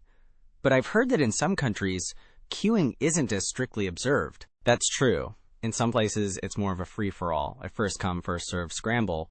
It must be chaotic. It can be, but people are used to it. It's just a different way of organizing things. I wonder how visitors adapt to that. Usually by observing and copying the locals, or just pushing their way to the front, I suppose. Cultural expectations around punctuality. I arrived exactly on time for a meeting in Mexico City, and everyone else was at least 30 minutes late. Punctuality is perceived differently in different cultures. So, it's acceptable to be late. It's more relaxed. Being a little late is often considered normal, unless it's a very formal occasion. I was so stressed about being on time for nothing. Next time, factor in some buffer time. It'll save you the stress. Lesson learned. I'll adjust my expectations accordingly. Cultural perspectives on education. My friend from Germany was surprised at how much homework my kids get here in the U.S. Yeah, educational philosophies can differ greatly. Some cultures prioritize rote learning, while others emphasize critical thinking. She said that in Germany, they focus more on learning practical skills and less on memorizing facts. That's interesting. In some Asian cultures, academic achievement is highly valued and seen as a reflection of family honor. So there's a lot of pressure on students to perform well. Exactly. It's not just about personal success, but also about fulfilling family expectations. It makes you wonder which approach is more effective in the long run. Cultural perspectives on saving face. I accidentally embarrassed my colleague from China in a meeting today. I didn't realize I was being insensitive. Oh dear. Saving face is a really important concept in many Asian cultures. What exactly does it mean? It's about maintaining dignity and avoiding shame, both for oneself and for others. So, publicly criticizing someone would be a big no-no. Exactly. It's better to offer constructive criticism privately and in a respectful manner. How can I make amends? A sincere apology, offered privately, would be a good start. Acknowledge your mistake and show that you understand the impact of your words. Cultural variations in gift-giving occasions. I'm visiting my girlfriend's family in Korea next month. Should I bring a gift? Definitely. Gift giving is very important in Korean culture, especially when meeting family for the first time. Okay, good to know. What kind of gift is appropriate? Something practical and of good quality is usually appreciated. Think food items or something for the home. Should I wrap it in a specific way? Yes, presentation matters. Use nice wrapping paper and a ribbon. Avoid red wrapping paper as it's associated with funerals. Wow, thanks for the tip. I would never have known that. Cultural variations in wedding traditions. I'm going to a wedding in Greece next summer. I'm so excited. That sounds amazing. Greek weddings are known for being lively and full of traditions. Like what? Well, they often involve a lot of dancing, breaking plates, and throwing money. Breaking plates? That sounds a bit messy. It's symbolic of breaking bad luck, and the money throwing is to wish the couple prosperity. That's so different from weddings here. We usually just have a formal dinner and a slow dance. Each culture has its own unique way of celebrating love and commitment. Interpreting silence in conversation. I had a meeting with some colleagues from Japan, and there were long periods of silence. I wasn't sure if I should fill the gaps. Silence can mean different things in different cultures. In some cultures, it's a sign of respect or deep thought. So they weren't necessarily disagreeing with me? Not necessarily. They might have been carefully considering what you said before responding. I usually interpret silence as discomfort or disapproval. That's a common Western interpretation. It's good to be aware that silence can have other meanings. It's definitely something I need to keep in mind for future interactions.